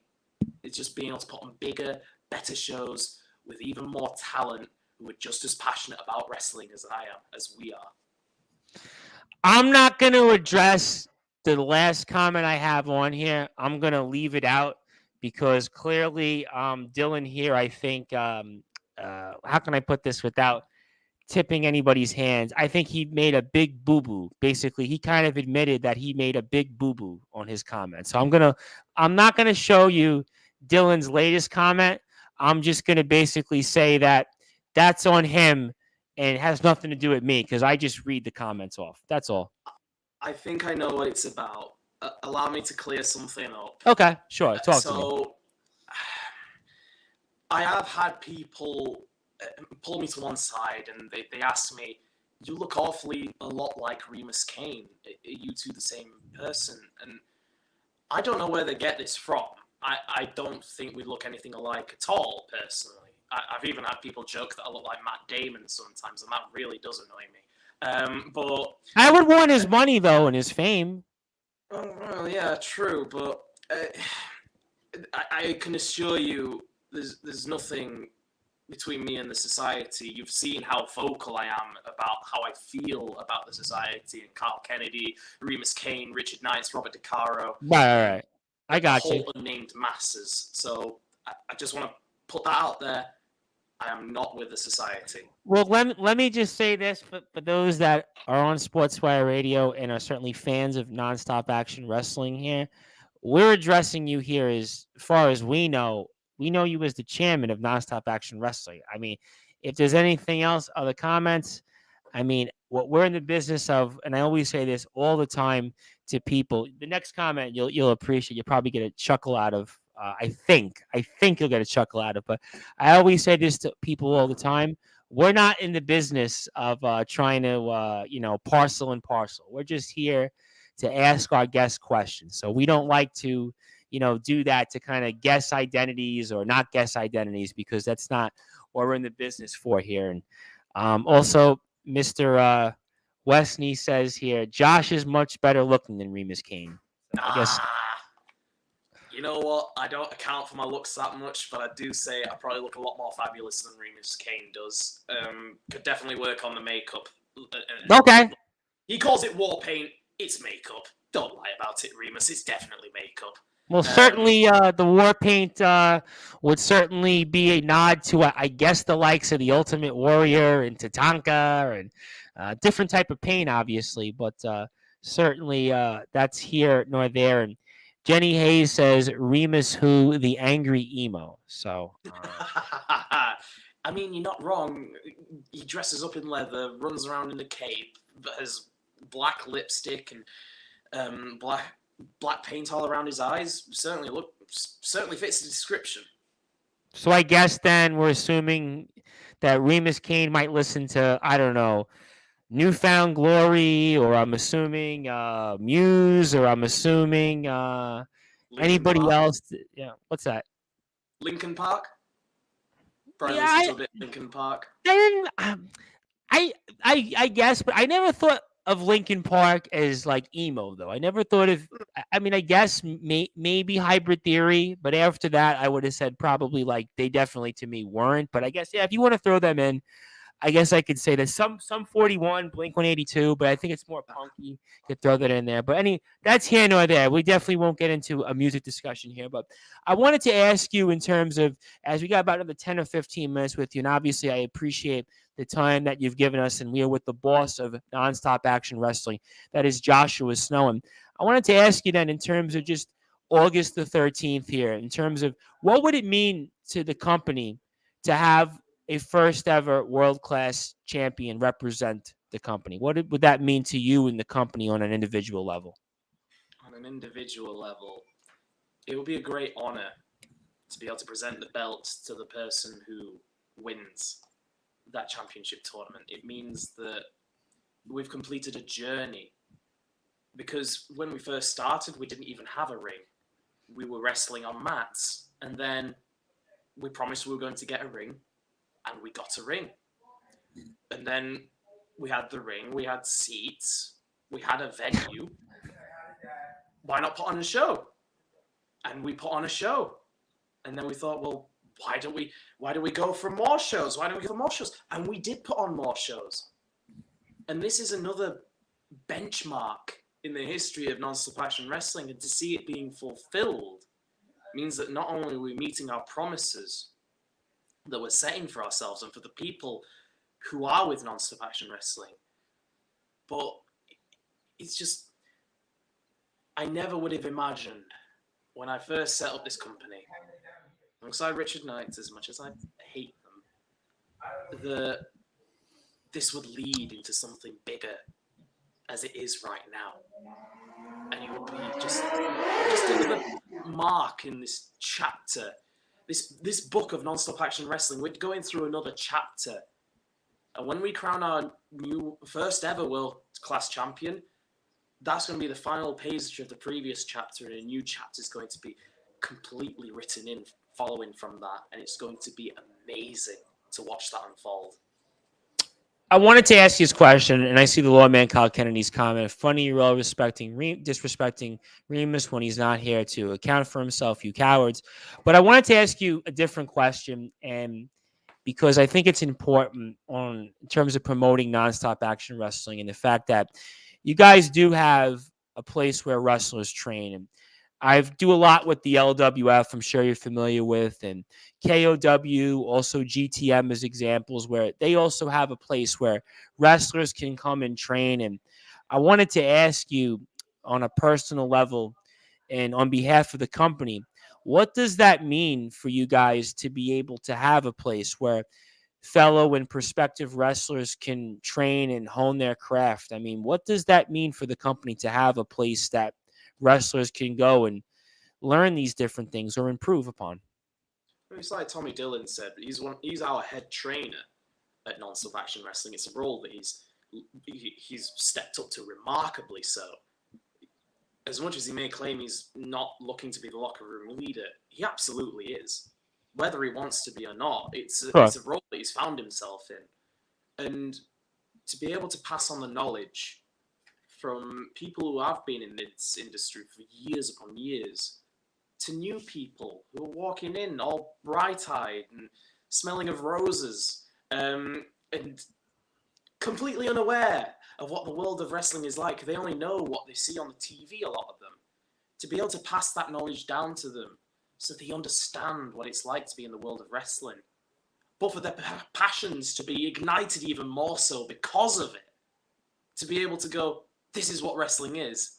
Now let's see how far I can run with it. That's what the training is like.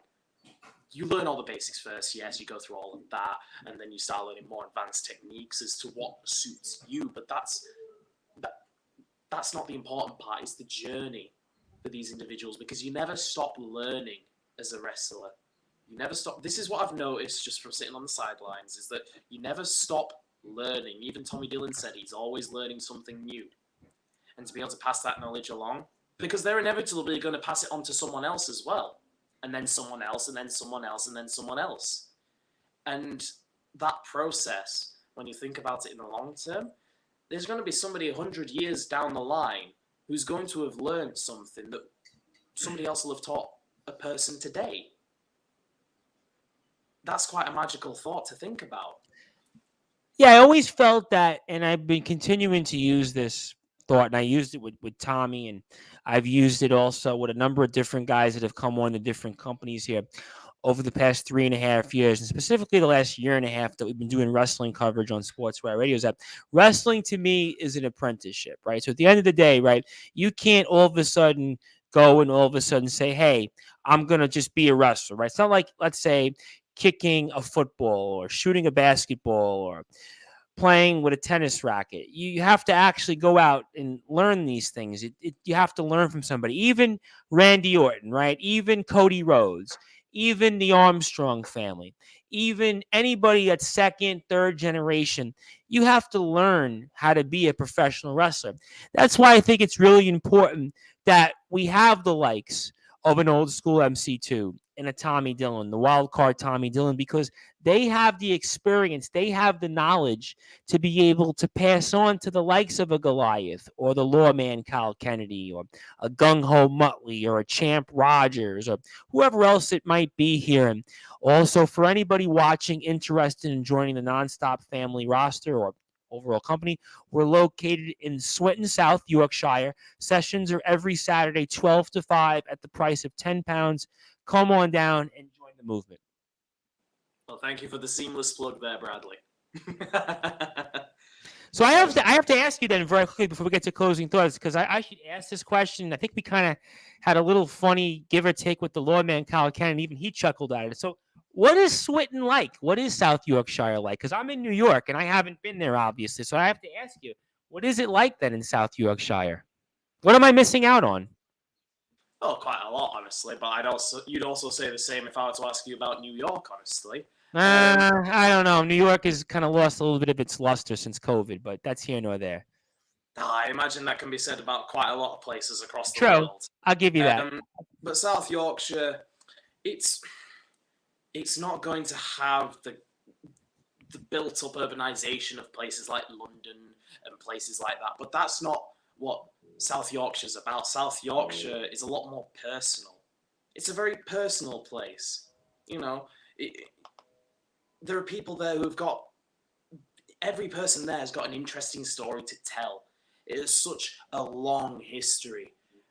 Fun fact for you, during World War II, obviously we were blitzed heavily. And also the same during World War I, people don't know that they were actually sending Zeppelins over to us and actually bombing us throughout World War I as well. Not many people know that. It didn't just happen in World War II. And a lot of cultural heritage has been lost down in a lot of the southern regions, because obviously back then it would have been quite hard to get up to the northern regions. But South Yorkshire, the Yorkshire area in general, it sits in that really safe place where a lot of its cultural heritage has been kept intact. So you get to see these wonderful bits of natural history that are all around, and you can look at it and it's just amazing to see. Obviously that doesn't mean it wasn't a hit. The UK suffered in general. Sure. But also Yorkshire as a wrestling hub, because that's what we're talking about, wrestling. I have never seen a more passionate crowd for wrestling, in the UK at least. I'm not going to go beyond the UK there. In the UK, I have never seen a more passionate crowd for wrestling in Yorkshire. Whether in Bradford, Barnsley, Sheffield, Leeds, doesn't matter. Yorkshire as a whole are just addicted to wrestling. And you can go... I usually catch a taxi sometimes. And all you have to say is Big Daddy to the person driving the taxi. And they'll just go, oh, Big Daddy, I know. Big Daddy, Giant Haystacks, Kendo Nagasaki, all these other big UK wrestling names back in the golden age of wrestling, of UK. And it just means so much to everyone there. Well, I could definitely tell you that it's on the bucket list, and I could definitely tell you why Nonstop Action Wrestling is definitely going to be a company that's going to continue in the legacy of the likes of Giant Haystacks, the likes of Martin Jones, and so many other great wrestlers that have made it why we love on Sportswire Radio British Wrestling, and why for us, our number one thing to cover is British wrestling. In fact, I get so many messages all the time from people that I'm out and about in the streets, and I have friends that say, oh, you know what? I saw that interview with so-and-so with that different wrestler, and wow, you speak to all these people, and it's, I watch them, I catch, a few minutes of it here and there, and that's what it's all about, giving people a platform and a voice here. But before I get to closing thoughts, I wanted to ask you this question, and I wanted to ask it, you can answer it any different ways. I mean, when it comes to Nonstop Action Wrestling, what do you want to say to anybody that's a fan of it, or anybody that maybe isn't a fan of it but is checking this out here for the first time, is hearing about the company? And what would you like to say to those groups in terms of why they should check out or continue to support Nonstop Action Wrestling? What we offer here at Nonstop Action Wrestling, you could argue a lot of other companies offer. We put on shows, we offer training, we offer a load of things that GTM, UK Wrestling, Bolton Town Wrestling, I could list all of those things, and all the other companies would say that. What we offer as well is that open door. That open door, whether you're a fan of wrestling who wants to see something new, or whether you support someone who works with us, whether you want to train with us. We don't care if you've not trained anywhere else, that's fine. Experience is not a factor when it comes to training with us. Whether you're looking for a new place to be able to expose yourself as a wrestler, we offer that as well. And that's not to say other companies won't, but we've got a lot of eyes on us right now, especially working alongside companies like GTM. We've got a lot more eyes than we ever would have had at the start. Right now, we are very hot. I mean, as soon as we announced the Fire and Gold Championship tournament, you can attest to how many people have shown interest in that, not just from Non-Stop Action Wrestling, but also all across the different wrestling companies. We are really hot right now. I'm not saying you'd be missing out, but I'd also be saying you'd be missing out as well. No, I think you definitely would be missing out if you aren't checking out Nonstop Action Wrestling. And that's why you need to follow Nonstop Action Wrestling on Instagram at NSAW Official. Also, like the Facebook page. Also, YouTube page, Nonstop Action Wrestling, where you can watch Christmas Carnage. You can also get some more information. You'll also be seeing events like Exordium up there in the near and distant future, Summertime Slaughterhouse. So you'll definitely see a lot of that there. And this is a company that you definitely want to keep in touch with him. Before I get closing thoughts, I wanted to ask you this last question. August, so I'm not going to ask you who's going to be in Fire and Gold for the tournament. I'm not going to ask you that because obviously we'll get that when we're here. So, but I got. Ask me that question. Okay. Ask me that question. All right. I mean, I had a different question, but if you want, I'll ask you that question. I mean, August the 13th, Fire and Gold, 8-person tournament for the world-class title, the company's first ever world-class championship. Is there anybody that you might want to give an underling that could potentially or participate in the tournament? You know, I was lying a little bit. I apologize. I don't like lying. But there was one name that was put forward in terms of them representing Non-Stop Action Wrestling in the tournament and representing what it means to be Non-Stop Action Wrestling. And this person exemplifies it. They've been up against whole manner, a load of different individuals. And even though they've not always come out on top, they've never stopped. They have never stopped trying. When it comes to training, they have never quit. They're one of our best trainees to date. So, whilst I cannot name the 7 other individuals that are in it, I can name one of them. Okay. Picked up by myself. Maybe picked by yourself. Okay. Do you want to share that individual, or we should just go to NSAW Official for more information and find out that announcement? No, I'll tell you here. We're going to make a post about it as well. Okay. I'll tell you here as well. His name is Connor Cage. Wow. Oh, boy. Ladies and gentlemen, I didn't see this one coming on Sportswire Radio tonight. You can for sure hear this also, the announcement, on our Instagram and Facebook pages as well. I can promise you, but this is definitely out of left field. I really didn't expect anything. All I was going to just say was, well, what does Fire and Gold mean to you August the 13th? But the boss went out there and he went the extra mile for us. We're really appreciative of that. And clearly, Connor Cage is going to be on the card. He's going to be a part of the tournament. And I think that also means that Connor Cage, we're going to have to get you on Sportswire Radio here very soon between now and next week to kind of get your reactions, your thoughts to it. So, Connor, you're going to have to hit us up because we're going to have to get you on between now and next week to unpack this development here because this is definitely something that we did not see coming whatsoever. And certainly the announcements were left and right. Certainly GTM management gave us an announcement. And, well, Nonstop Action Wrestling's chairman of the board, Joshua Snow, gave us an announcement. So certainly it was well worth the wait here. And I've got comments in here left and right that says, holy, now that's now exciting. Connor Cage, very well deserved. I mean, certainly, Connor, congratulations to you. Certainly a big accomplishment to be the first of anything. So even if you don't win this, to be the first ever participant announced in the Nonstop Action Wrestling World-Class Title 8-person tournament, that is certainly a tremendous feat, a tremendous accomplishment. That definitely speaks volumes to the character of Connor Cage and what management and what Mr. Snow thinks of him. So at the end of the day, Connor Cage, you definitely are going to be on the clock. You are going to definitely have to step up to the plate here for sure. And Jenny Hayes also says, congratulations, Connor Cage. And also, if you like what you hear from Connor Cage, you can follow him on Instagram, Connor_Cage101. That's Connor_Cage101. We will definitely be speaking with him. And the lawman, Kyle Kennedy, says, of course, it's the Golden Boy. You'll be sorry if there's not one in the society. Trust me. But there's 7 spots still. So there's still 7 more names. So it very well could still be a possibility that any of the society, whether it's Remus Kane, Robert DeCaro, the lawman, Kyle Kennedy, who knows? But Connor Cage has responded. Couldn't be more grateful. Thank you. And Connor, obviously, congratulations to you.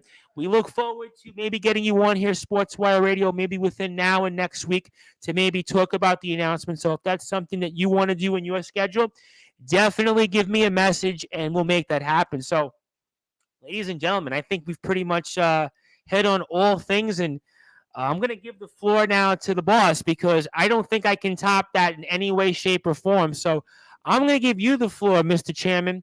Anything you want to share, anything you want to say to anybody watching or listening to this, anything you want to plug that we haven't got a chance to plug, anything on a personal level that you'd like to plug, I turn it over to you. I can't thank you enough, and the floor is yours. The honor is all mine. It's going to be eternally grateful for being a part of this, honestly. Thank you very much for having me on board, Tom. Sure. And Connor Cage, a very quick message to you. I've chosen you, but now it's time for you to prove yourself in this. I've chosen you because you represent a lot of the core values that Non-Stop Action Wrestling has. Now you have to prove why you deserve that spot. You have to prove it now. And as for the rest of Non-Stop Action Wrestling and its universe, well, August 13th, Fire and Gold is where we're going to be crowning our first ever world-class champion. It's only ever going to happen once. So make sure you grab your tickets, which will be going up soon. We've only got a certain amount of those tickets available. Yes, it will be recorded. We'll put it onto YouTube, but it will not be the same as being there in first person, where all 8 contenders, Connor Cage included, will fight it out match after match after match after match until the final 2 are decided and the first ever world-class champion is crowned. That's all, like I said, that's only ever going to happen once. And also, don't forget, we also have the collusion that we're going to be having with GTM over at their next event, where 5 of our very best will be going over just to prove that we may be the new kids on the block, but we're certainly not going to act like it when we're in the ring. And I would remind you also that Mr. Angel himself actually challenged Goliath a few weeks back. We haven't forgot about that. I'm sure you're aware of that. Oh, I am very aware of that. And Gareth, I'm going to be Goliath's advocate for a second here. So, you might think he's just another big guy that he's going to have on your resume. So what? Goliath isn't Mustafa Khan. He's not like any of these other individuals that you faced off before. Goliath has put away people who I dare say are just as talented as you are, Gareth. I mean, we all saw what happened between him and Tommy Dillon, and we all saw the amount of effort that it took to be able to just eliminate him from the Rumble at Christmas Carnage. And let's not forget, MC2 was took out in a minute. 1 minute in an open challenge. Whether he wants to admit that's a loss or not, doesn't really matter. It's in the record books. You're going to be in a much harder time against Goliath than you think. You might be really talented. I'm not saying you aren't. But Goliath will surprise you. Do not underestimate him. Yeah, I tell you what, we had him on here, and he just looked like a big, angry dude, despite his love of nonstop action wrestling. But he definitely is a guy that, Mr. Angel, be careful what you wish for, is the old expression, the old adage. And Mr. Angel may have a impressive resume, quite the resume. I mean, I've seen him in the LWF in the past, obviously GTM, but I'll tell you what, something tells me here, Mr. Angel, he's going to definitely have that bullseye on his back, that target. And the lawman, before we get out of here, says, why don't you like me, boss? I've done nor said anything horrid to you. I don't get it. Find out how odd. You can't really know anyone, yet form such a distaste for somebody. I've put butts in the seats. Every show and I in the society have been on has sold out. Jenny Hayes says, prove it with your actions rather than words to the lawman, Mr. Kennedy, like the golden boy, Connor Cage. And we have just been in touch with Connor Cage, and we will certainly make that announcement here to get him on with Disciple Thursday. So Disciple is somebody we'll probably break the announcement with Connor when he comes in, but we will have Connor on since he is listening. Connor, we'll make it happen next week, maybe Monday or Tuesday. And certainly, we've also got a message just now from GTM management. Management has just messaged me that they are very happy that we have made the announcement. Management over at GTM has been listening. They have heard it loud and clear, and they will certainly have their responses in due kind to what we have said here tonight, what you have said tonight. So it is going to be a very, very, very interesting next 30 days on Sportswire Radio between GTM, Nonstop Action Wrestling. We were here tonight with the man, the chairman of the board. That is Joshua Snow, obviously the man behind it all here. One more time, NSAW official on Instagram, also Facebook, Nonstop Action Wrestling. Mr. Chairman, I cannot thank you enough for this opportunity. Congratulations on all the success here at Nonstop Action Wrestling. I am looking forward to being here more often when it comes to coverage of Sportswire Radio's Nonstop Action Wrestling. I am looking forward to speaking with Disciple Thursday. I am looking forward to speaking with Connor Cage, pretty much everybody else in the locker room. Thank you for your support of Sportswire Radio. Thank you for giving us this platform to talk about your great company. I am looking forward to many, many more things in the come. Congratulations, and don't be a stranger. We'll speak with you soon. Pleasure is all mine. Pleasure is all mine. As we're here on the Sports Report, the number one global sports show with the boss, the CEO, the chairman. That's Joshua Snow. Can't get enough of that. Can't get enough of that. We'll do it one more time. You are the boss. Joshua Snow.